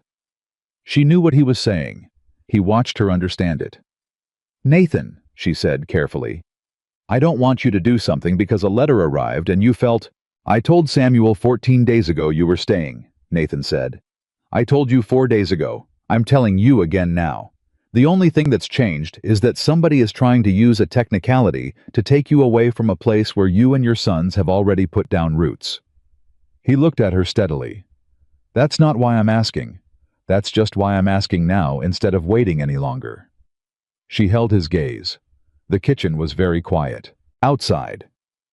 Benjamin's voice drifted through the ceiling from upstairs, saying something to Henry in the serious carrying tone he used when he had an important opinion to share. Elizabeth looked at the ceiling for a moment, listening to her son's voice, and something in her face went from carefully controlled to simply true. She looked at Nathan. All right, she said. All right, he said. He put his hand on the table between them, not reaching for hers, just putting it there. And she put her hand next to his. And they sat at the kitchen table in the late afternoon light with their hands almost touching, and the letter from Aldous Crane SQ between them, and neither of them looked away. Outside, the Cole ranch went on doing what it always had: cattle and fences and cold ground and hard work, and the ordinary business of survival. But something inside the house had just become permanent. And Gerald Whitmore's lawyer was about to discover what happened when a man who had spent 3 years with nothing left to lose suddenly found something worth fighting for. Nathan rode into Cheyenne the next morning before the sun was fully up. He didn't tell Elizabeth where he was going. He told her he had business in town, which was true, and he told Walter he'd be back by noon, and he saddled his horse in the cold dark and rode the 12 miles to Cheyenne with the letter from Aldous Crane Esq. folded in his breast pocket, and a very specific kind of quiet in his chest, the quiet of a man who has made a decision and is now simply executing it. The offices of Crane and Whitfield were on the second floor above the Cheyenne Merchant Bank, and Aldous Crane was already at his desk when Nathan arrived, which told Nathan that Crane was the kind of lawyer who worked early hours because he had enough clients with enough complications to need them. Crane was 60. Something thin, with the careful eyes of a man whose profession required him to see several sides of every situation simultaneously. He stood when Nathan came in and offered his hand and said, "Mr. Cole, I expected I'd be hearing from you." "Then you knew what you were doing when you wrote that letter," Nathan said. "I always know what I'm doing," Crane said pleasantly. "Sit down." Nathan sat. Crane sat across from him and folded his hands on his desk. "My client, Mr. Whitmore, has a genuine interest in formalizing an arrangement with Mrs. Carter and her sons. He believes the current situation at your ranch is," he chose his word carefully, "irregular." "The situation at my ranch," Nathan said, "is that a woman and her 4 sons arrived on December the 4th and have been there since, and I intend for them to remain there permanently." "As what?" Crane said. "As my family," Nathan said. "We intend to marry." Crane nodded slowly, making a small note. "When?" "As soon as it can be arranged." "Mr. Cole." Crane set his pen down. "You understand that my client is a man of considerable resources. He has—" "I know what he has," Nathan said. "I know what he does. He buys homestead claims when settlers can't make their taxes. He employs lawyers to find technicalities. I reckon he's very good at all of that." Nathan leaned forward slightly in his chair. "But Mrs. Carter is not a homestead claim, and she's not for purchase, and any technicality your client thinks he's found in the arrangement documentation is going to disappear the moment she and I stand in front of a minister, which we will be doing shortly." Crane studied him. "Mr. Whitmore may pursue other avenues," Crane said carefully. "He is a persistent man." "So am I," Nathan said. "And I have the advantage of already being in Wyoming." A silence. Crane picked up his pen again. "I'll convey your position to my client." "You do that," Nathan said. He stood. "And Mr. Crane, you seem like a man who knows when a case has merit and when it doesn't. I'd encourage you to think carefully about which kind this is before you let your client spend money chasing something that's already done." Crane looked at him for a long moment. "Good morning, Mr. Cole," he said. "Morning," Nathan said, and put his hat on and left. He rode back to the ranch with something different in him than what he'd ridden in with. Not relief exactly. More like the feeling of a door that had been standing open in a cold wind finally being shut and latched. He got back before noon. Elizabeth was in the kitchen. She looked at his face when he came in, the way she always looked at his face, taking a quick inventory, reading the details, and then she said without preamble, "You went to see Crane." "I did," Nathan said. And I told him we were marrying," Nathan said, shortly. She went still for just a moment. Then she said, "Did you tell me before you told the lawyer this time or after?" Nathan thought about this. The answer was after. He had in fact told the lawyer before he'd formally told Elizabeth, in the sense that he'd stated their intention to the lawyer based on what she'd said the evening before. All right, which was Elizabeth Carter. For yes, but which was not strictly speaking a formal conversation. "That's fair," he said. She looked at him with the expression that lived somewhere between exasperation and something warmer. "Nathan." "I know," he said. "You can't just—" "I know," he said again. "I handled it in the wrong order. I wanted to deal with Crane before he had time to file anything on Whitmore's behalf." "That's practical," she said. "It is. It's also—" She stopped, looked at her hands, then looked at him. "Ask me properly. Not because of Crane, and not because of Whitmore, and not for any practical reason. Ask me the way a person asks." Nathan took his hat off. He held it in both hands, standing in his kitchen, in his good coat that he'd worn to Cheyenne because he'd wanted to look like a man who meant business. And he looked at Elizabeth Carter across the kitchen table, where she'd reorganized his life for 3 weeks running, and fixed his accounts, and fed his men, and talked to his horse, and raised 4 boys into people he'd be proud to claim.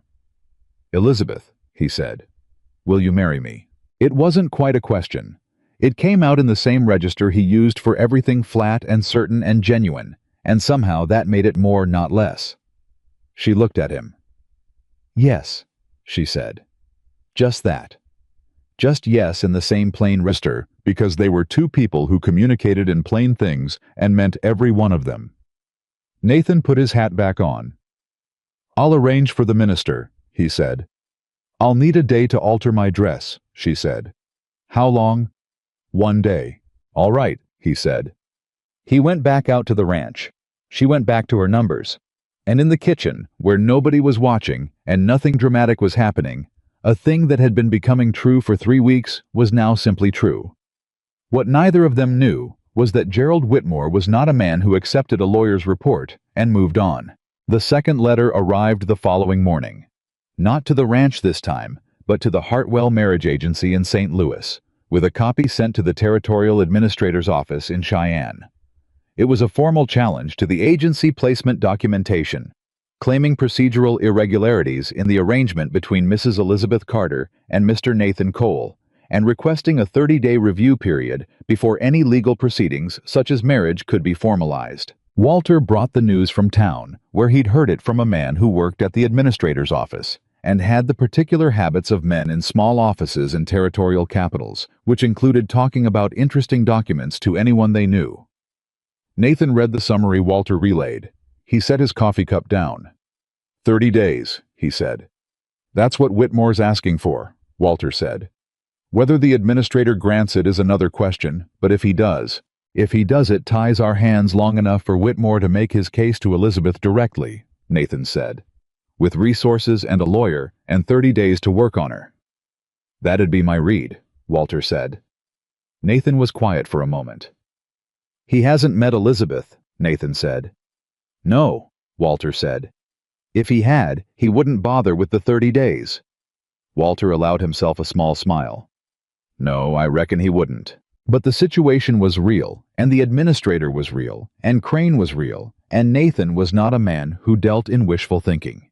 He went back inside and found Elizabeth already reading a letter of her own. A copy of Whitmore's filing had been sent directly to her as well, which told Nathan that Whitmore wanted her to know he was fighting, that he wanted her to feel the pressure and make a calculation. She read it with her hands flat on the table. When she finished, she looked at Nathan and said in a voice that was entirely steady, "He sent one to me as well." "I heard," Nathan said. "He's asking me to consider my position." She turned the letter over face down with a precision that was its own kind of statement. "He says he can provide stability and security for myself and my sons. He says—" She paused. "He says a working ranch in Wyoming is no place for 4 growing boys." Nathan's jaw tightened. "He doesn't know your boys," he said.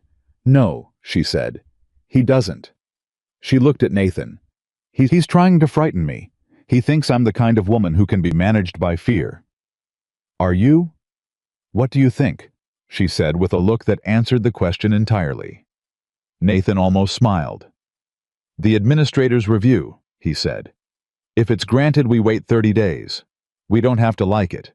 But we wait, and we get married the day it's done, and Whitmore has nothing left to stand on. And if he tries something else in those 30 days, she said. Then we deal with it, Nathan said. She looked at him steadily. Together. Together, he said. She picked up the letter and folded it and set it at the far edge of the table, same spot she'd put the first letter from the agency, the one she'd declined. She had a particular geography for unwanted correspondence Nathan had noticed. She didn't throw things away. She just moved them to the edge. The administrator granted a 15-day review. Not 3015. It was in the geography of Wyoming Territorial Administration. A compromise that left everyone somewhat dissatisfied, which Walter said was generally how you knew a territorial administrator was doing his job. 15 days. Nathan went back to work. It was on the third day of the review period that Samuel found out. Nathan had not told the boys anything about Whitmore or the legal challenge, and Elizabeth hadn't either. There was an unspoken agreement between them that the children would not be put in the position of worrying about something the adults were handling. But Samuel was 14 and perceptive, and had a habit of listening to adult conversations from the right kind of distance. And the evening after the review was granted, he appeared at the barn where Nathan was working late, and stood in the doorway with his hands in his coat pockets and his jaw set in the particular way it set when he was about to say something difficult. "Someone's trying to take us away," Samuel said. Nathan didn't stop what he was doing immediately. He finished the task in his hands. He was adjusting a buckle on a harness, and then he set it down and looked at Samuel. "Where'd you hear that?" Nathan said. "Pieces," Samuel said. "I'm good at putting pieces together." Nathan considered lying to him. He dismissed the idea. Samuel was 14 and had been figuring out adult situations since he was 12, and lying to him would be both unsuccessful and disrespectful.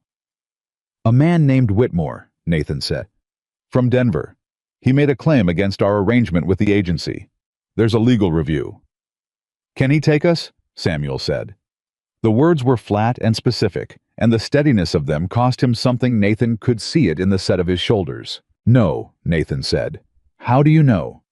"Because your mother and I are getting married the day the review is done, and after that there's nothing he can do." Samuel looked at him. "And if something goes wrong with the review?" Samuel.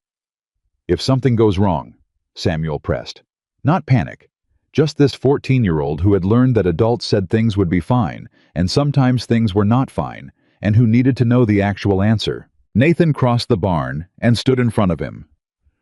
"Look at me," Nathan said. Samuel looked at him. "I am not going to let anyone take you or your brothers or your mother away from this ranch," Nathan said. He said it the way he'd said "you're staying" with the plain certainty of a man who has made a decision and does not revisit it. Not Whitmore, not a lawyer, not a review, not anything. Do you understand me? Samuel's jaw worked for a moment. "You can't promise that," Samuel said. "You can't promise legal things." "No," Nathan admitted. "I can't promise what a lawyer does, but I can promise what I do. And what I'm going to do is make sure this family doesn't go anywhere." He paused. "That's enough of a promise for now." Samuel was quiet. He looked at his boots, then at Nathan, then away. "My father used to say things would be fine," Samuel said very quietly. He said it right up until he couldn't say anything anymore. The barn was very still. Nathan didn't flinch from it, didn't look away from the pain in that sentence or rush to put something comfortable over it. "I know," he said, "and I'm not telling you things will be fine. I'm telling you what I'm going to do. There's a difference." Samuel looked at him. Something in the boy's face, that 2-year-old weight he'd been carrying, the one that had made him square his shoulders on a train platform and stand in front of his brothers and try to be enough for all of them, shifted. Just slightly. Just enough. "Okay," Samuel said. "Okay," Nathan said. Samuel turned to go. "Samuel," Nathan said. He turned back. "You did good thinking things through and coming to ask me directly. That's the right way to handle it." Samuel nodded once carefully, the way he received compliments, like something he was not entirely sure what to do with, but intended to figure out. He went back to the house. Nathan stood in the barn for a while after. He was thinking about Samuel's father, and about a boy of 12 who had been there at the end of something, and about how that boy had walked onto a train platform in Cheyenne with his shoulders squared and stood in front of his brothers like a wall. I was thinking about how much weight a child could carry before it changed the shape of him. And he was thinking with a clarity that surprised him with its force that one of the things he was going to do with whatever time he had on this earth was make sure Samuel Carter no longer had to carry that much. He wasn't ready to say that out loud yet, but he was going to do it. On the 7th day of the review period, Gerald Whitmore came to Cheyenne. Nathan found out from Walter, who found out from the man at the administrator's office, who found out because Whitmore had checked into the Grand Central Hotel and made no particular secret of his presence. He was accompanied by Crane and a second lawyer Nathan didn't recognize, and a personal secretary, and he had apparently taken a suite on the second floor and sent a note to the administrator's office requesting a meeting at the earliest convenience. Nathan listened to this report over coffee at the kitchen table, while Elizabeth sat across from him going through her own work with the particular stillness she wore when she was thinking hard about something. When Walter finished and left the kitchen, Elizabeth said, "He came himself." "He did," Nathan said. "He wouldn't have come himself unless he thought there was something here worth coming for," she said.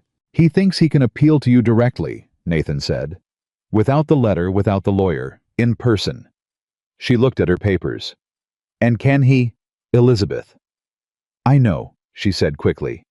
"I know. I'm not considering it. I just—" She pressed her fingers against her forehead for a moment. "I want to understand what he thinks he's doing." "He thinks he's making a better offer," Nathan said. "He thinks you're a practical woman who can be persuaded by a better offer." "I am a practical woman," she said. "You are," Nathan said.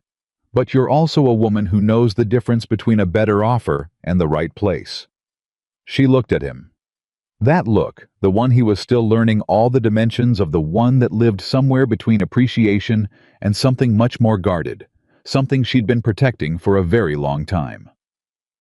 "Will he try to contact me directly?" she said. "Probably," Nathan said. "I'd like to be there when he does." "I don't need you to fight my battles," she said with the mild precision of a woman who has been fighting them herself for long enough to have opinions about it. "I know," Nathan said. "I'd like to be there anyway." She considered this. "Why?" "Because you're not alone in this," he said. "And I want you to see that." A pause. "All right," she said. Same word she'd used when he asked her to marry him. Same register. Whitmore's note arrived at the ranch on the 8th day. It was addressed to Mrs. Elizabeth Carter, not to Nathan, just to Elizabeth, which was its own statement, and it was written in the smooth, confident hand of a man who had dictated many letters and knew exactly what words to choose. It expressed his sincere hope that Mrs. Carter would honor him with a brief meeting at her convenience to discuss matters of mutual interest. It mentioned in the 3rd paragraph that he had given considerable thought to the welfare of her sons and had some ideas he believed she would find compelling. It was, Nathan thought, when Elizabeth showed it to him, a very well-written letter that managed to say, "I have more money than this rancher," in 12 lines without using any of those words. "He's good," Nathan said. "He's practiced," Elizabeth said. "Are you going to meet with him?" She folded the letter. "Yes." Nathan looked at her. "If I don't," she said, "he'll keep finding other avenues. He'll file more things. He'll make it drag on. If I meet with him and make my position clear directly, he'll understand that there's nothing here for him and he can go back to Denver. And if he doesn't understand that, then we'll know we tried the direct way and we can proceed accordingly." Nathan thought about this. "I'm coming," he said. "I thought you might say that," she said. They met Whitmore at the Grand Central Hotel on the 9th day of the review period in the small private dining room off the lobby that the hotel kept for business meetings. Nathan had been in this room twice before, both times for cattle buying negotiations, and he understood its function. It was a place designed to make serious things feel civil. Gerald Whitmore was older than Nathan had imagined, not 51, which was what the agency letter had said, but 51 in the way of a man who had spent those 51 years in comfort and was therefore better preserved than the number suggested. He was broad-shouldered and well-dressed and had the practiced warmth of someone who had succeeded in enough business dealings to know how to make the person across the table feel respected and considered, while he was also getting exactly what he wanted. He stood when Elizabeth came in, which was the right gesture, and he extended his hand to Nathan, which was also the right gesture. He was, Nathan noted, doing everything right. That was the most dangerous kind of opponent. "Mrs. Carter," Whitmore said. "Thank you for coming, Mr. Cole." He nodded. "Please sit." They sat. Coffee was brought. Nathan didn't touch his. "I want to be direct," Whitmore said, which was what people said when they intended to be persuasive rather than direct. "I understand you've both made certain plans, and I respect that. I've spent my life respecting decisive people." He looked at Elizabeth.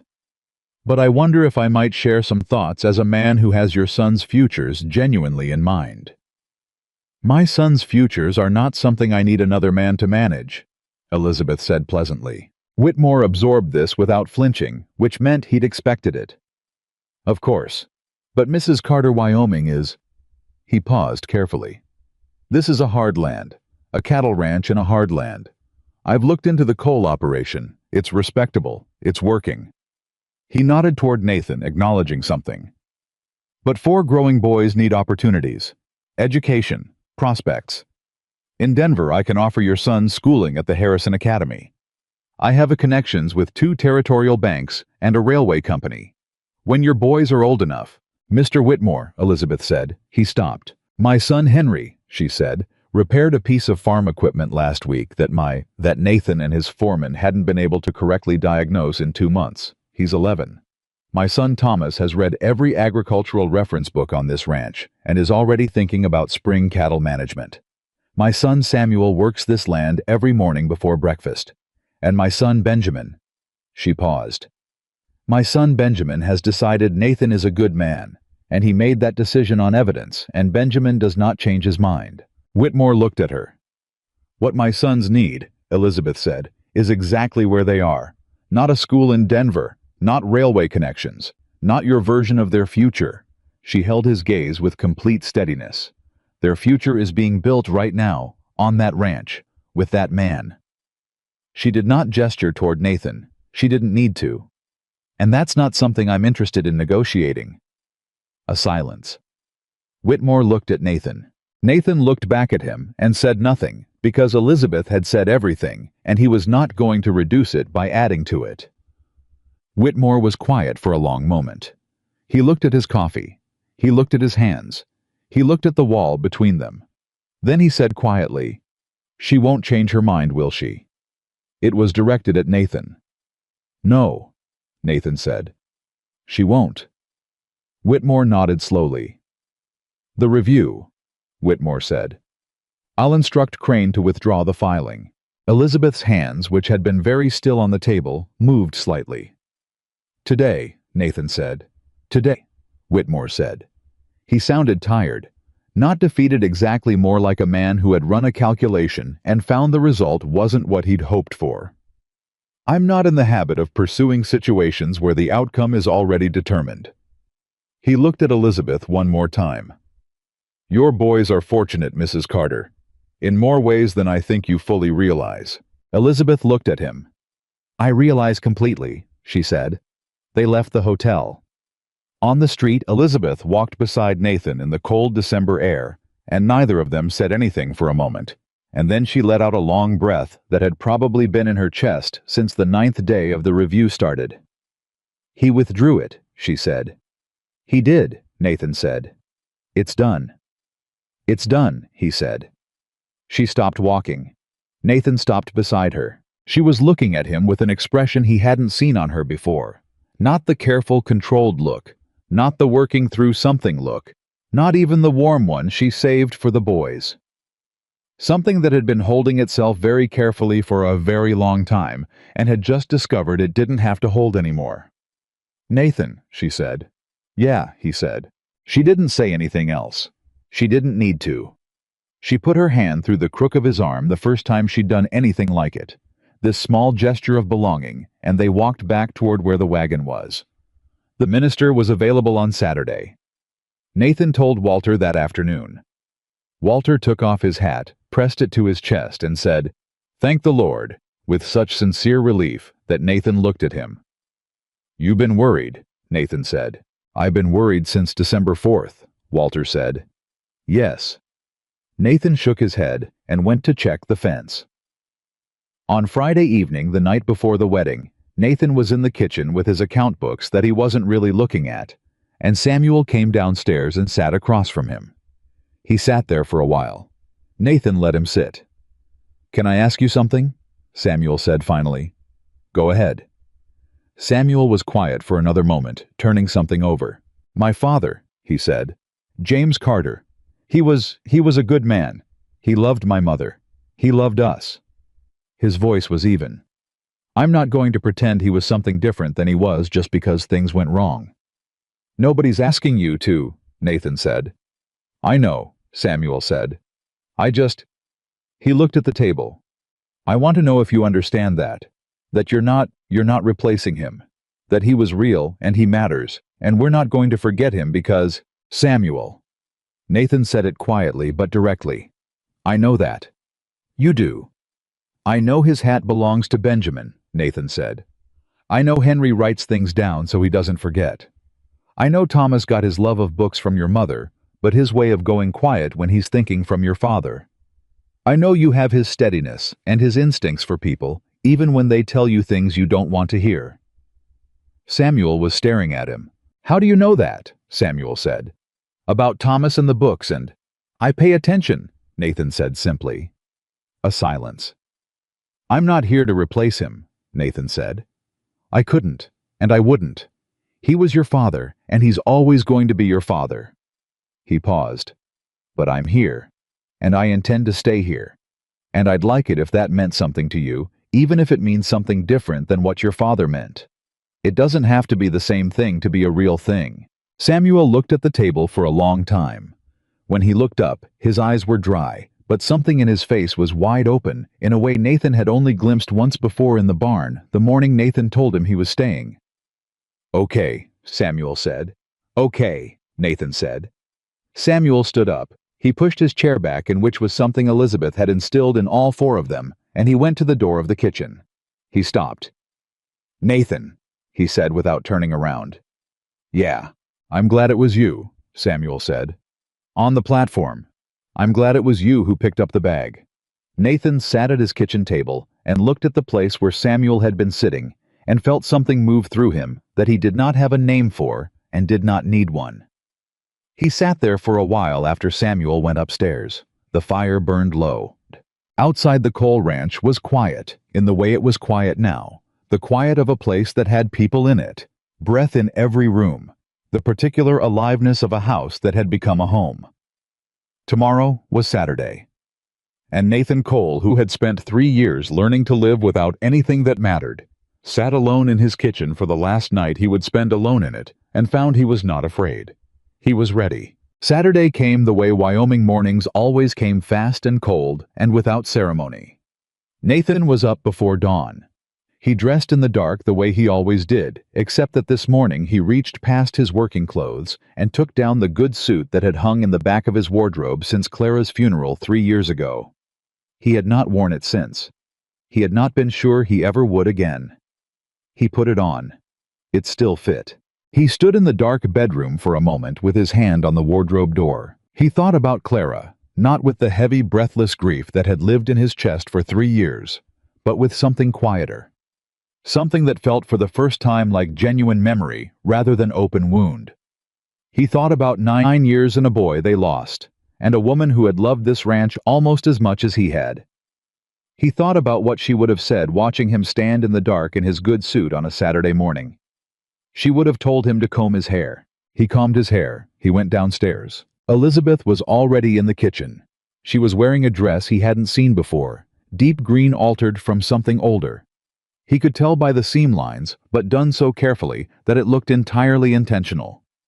Her hair was up differently than usual, more formal, and she was standing at the stove with her back to him, doing something that turned out to be making coffee, because Elizabeth Carter started every significant moment of her life with something practical. She heard him come in and turned.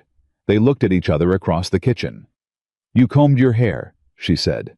"You fixed the dress," he said. "3 nights ago," she said, after everyone was asleep. He crossed to the table and sat down, and she brought him coffee without being asked, because she had learned exactly how he took it. And she sat across from him, and for a moment they just sat in the kitchen that had started as his and become theirs, with the coffee between them and the house quiet around them. "How are you?" he asked. She considered the question seriously, the way she considered everything. "Ready," she said. Not nervous. Nervous and ready aren't mutually exclusive, she said. No, he agreed. They're not. She looked at her coffee cup. Nathan, before the boys come down, I want to say something. Go ahead. She looked up at him. I know why you picked up the bag at the station. I know you told yourself it was practical, that you were cold, that you hadn't decided anything. He waited.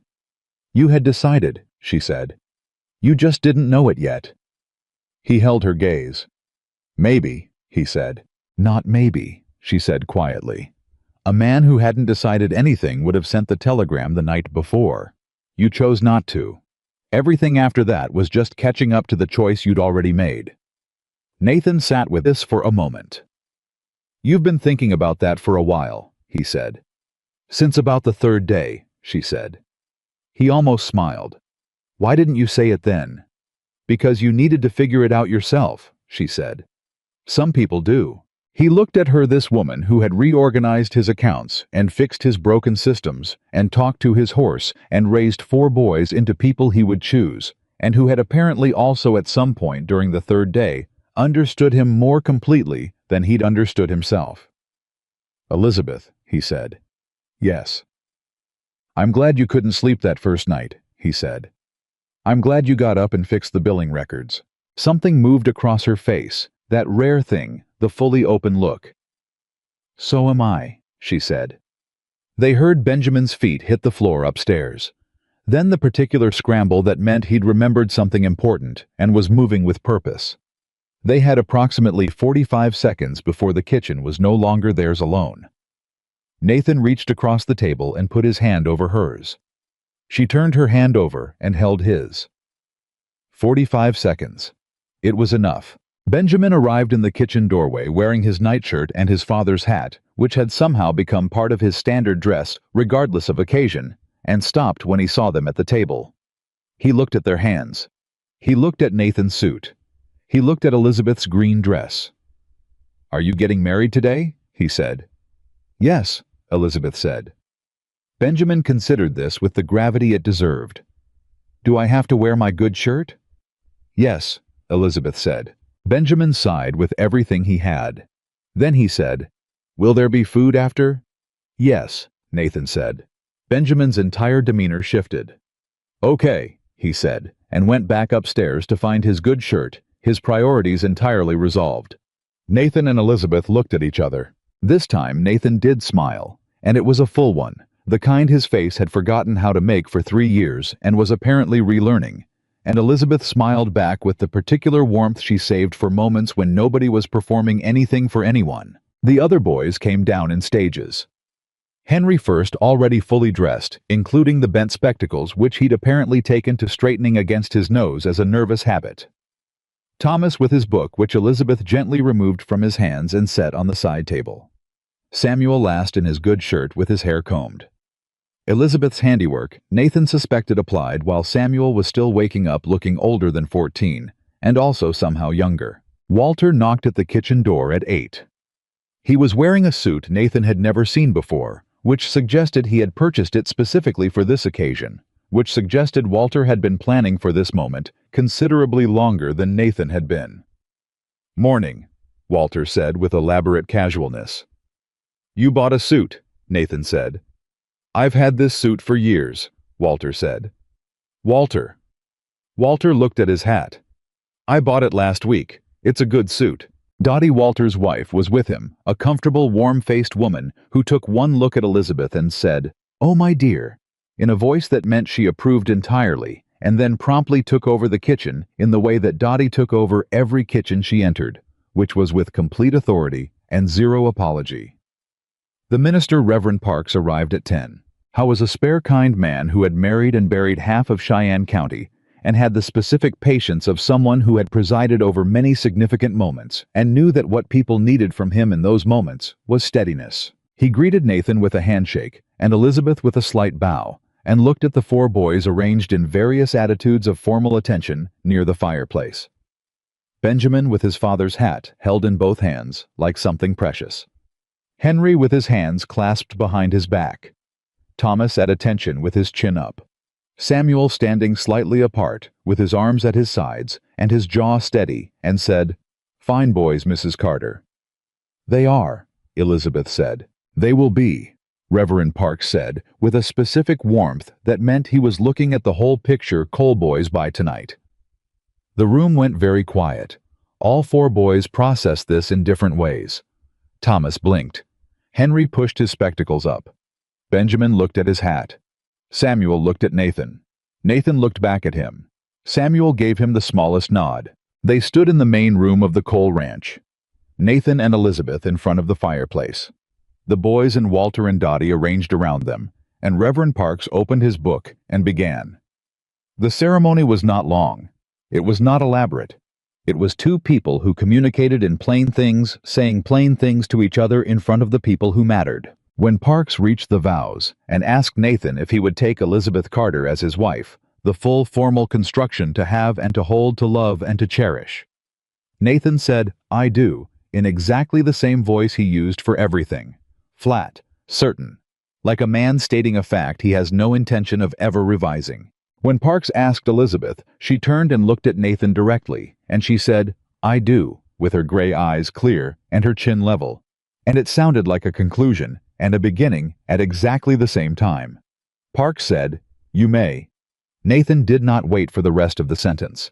He kissed her brief, certain the same register as everything else, and Elizabeth made a small sound that might have been surprise, or might have been relief, or might have been both.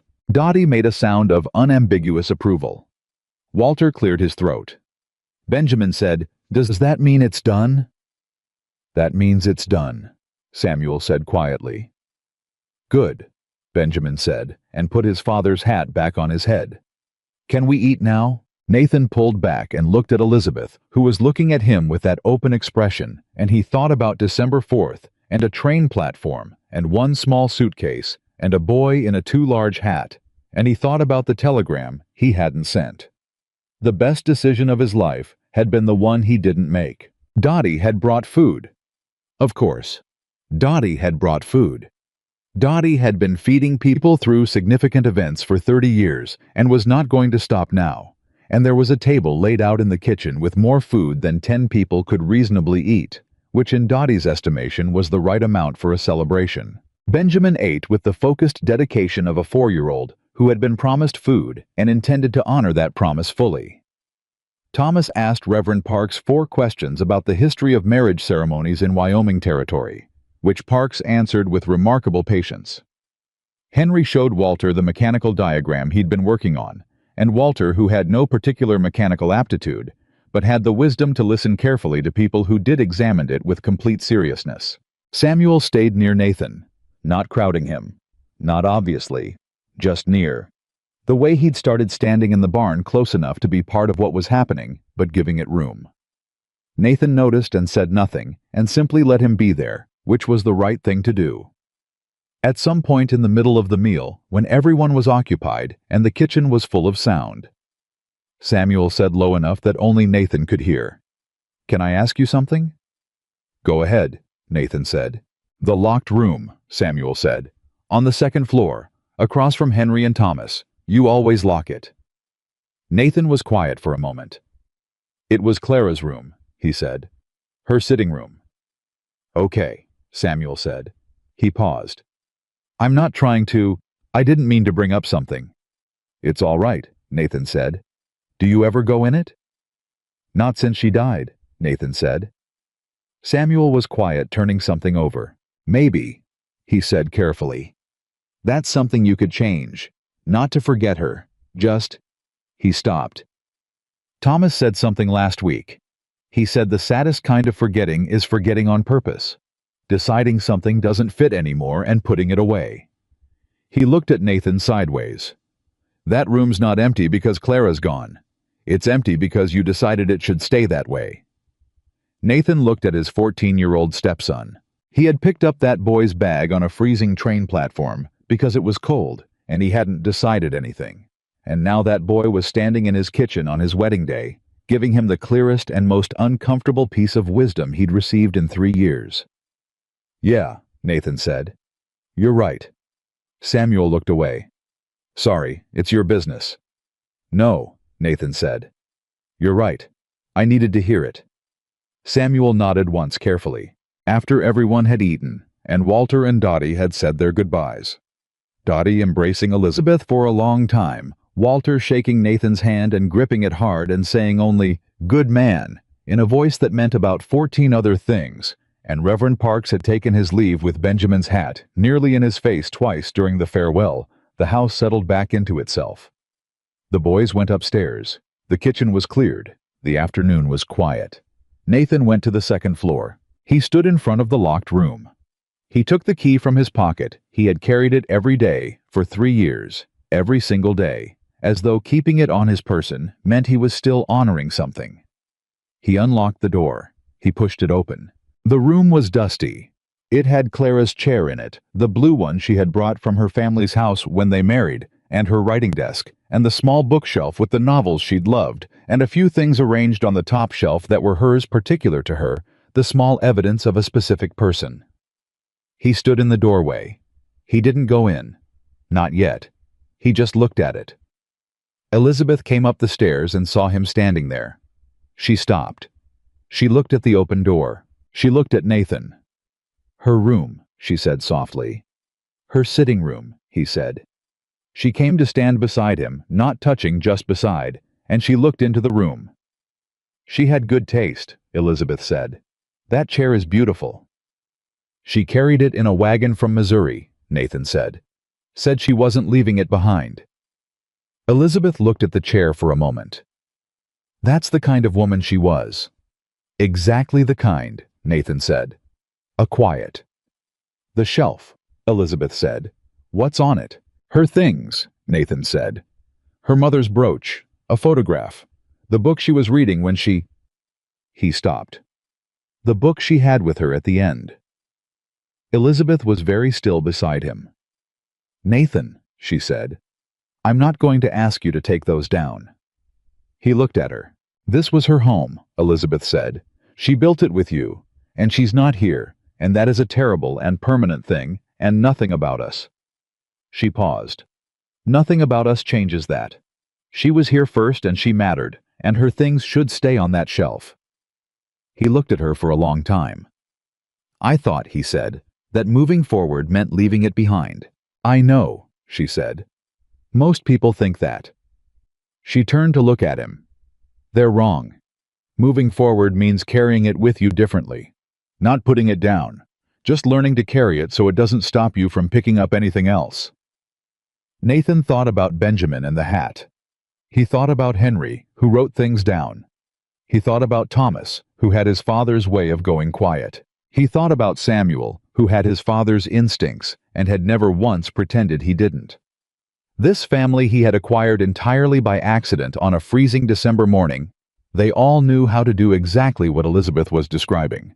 They had been doing it for 2 years, all 4 of them carrying someone they'd lost in the specific ways that fit who they were. They'd been showing him how all along. He hadn't been ready to see it until now. He reached into the room and pulled the door open fully. "Help me air it out," he said. "It should be a room people can come into." Elizabeth's hand found his arm. She didn't say anything. She went past him into the room and opened the window, and the cold December air came in and moved through the dust, and Nathan stepped over the threshold for the first time in 3 years and stood in Clara's sitting room with his wife and breathed. It hurt. Of course it hurt. But it was the hurt of something healing, not something tearing. There was a difference. That evening, the 6 of them sat together at the long kitchen table for the first time as something that had a real name. Benjamin had at some point migrated into Nathan's chair, realized what he'd done, looked at Nathan with wide eyes, and then decided that Nathan did not appear to be requiring his chair back and remained where he was. Nathan pulled up the spare chair without comment. Henry had brought the mechanical diagram to the table, which Elizabeth had said nothing about, because it was a special occasion, and Henry's way of celebrating things was to share what he was working on, and she understood this about her son. Thomas had retrieved the almanac, which Nathan had said nothing about for the same reason.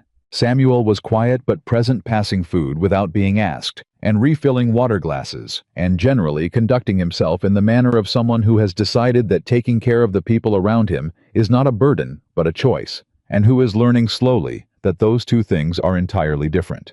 At some point, after the plates were cleared, and the table was just people sitting around it, Benjamin looked at Nathan with the enormous seriousness he brought to every important question and said, "What do I call you?" The table went quiet. Elizabeth looked at Nathan. Nathan looked at Benjamin. Henry pushed his spectacles up. Thomas held his book very still. Samuel across the table was looking at Nathan with that open, watchful expression. "What do you want to call me?" Nathan said. Benjamin thought about this with his whole face. The hat tilted sideways over one eye, one hand flat on the table. "Not Papa," he said. "Papa is Papa." "Okay," Nathan said. "But not just Nathan," Benjamin said. "That's what Mama calls you." "That's right." Benjamin thought some more. "Can I call you Pa?" he said. "It's different from Papa. It's like it's the same thing but different. So it's mine." The kitchen was so quiet, Nathan could hear the fire. He looked at this 4-year-old with his father's hat, and his mother's eyes, and the wooden horse on the kitchen floor, and the absolute uncomplicated honesty of a child who calls things what they are. "Yeah," Nathan said. "You can call me Pa."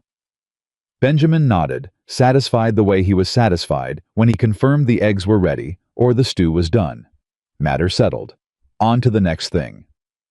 "Pa," he said, testing it once. "Yeah," Nathan said. "Can I have a cookie?" Elizabeth put a cookie on his plate before he finished the sentence. Henry looked at Samuel over the table. Samuel looked at Henry. Henry said very quietly, almost just to himself, "Pa." Nathan heard it. He did not make it into a moment. He did not look up or make a face or say anything because Henry was 11 in private, and had chosen to try the word out in the way a careful person tries something out quietly, without audience, to see how it felt in his own mouth. Nathan just reached across and put another piece of bread on Henry's plate. Henry looked at it. He picked it up. He didn't say anything else, but he sat differently after that. Something in him slightly more settled, like a thing that had been not quite level finding its balance. Thomas, who missed nothing, looked between his brother and Nathan and opened his mouth. Samuel caught his eye and shook his head once. Thomas closed his mouth. He understood. Some things didn't need to be examined out loud to be real. After dinner, after the boys were upstairs after the house had gone to that particular quiet that Nathan had spent 3 years calling loneliness, and now understood was just nighttime with more people in it. He sat at his kitchen table. Not with the account books. Just sat.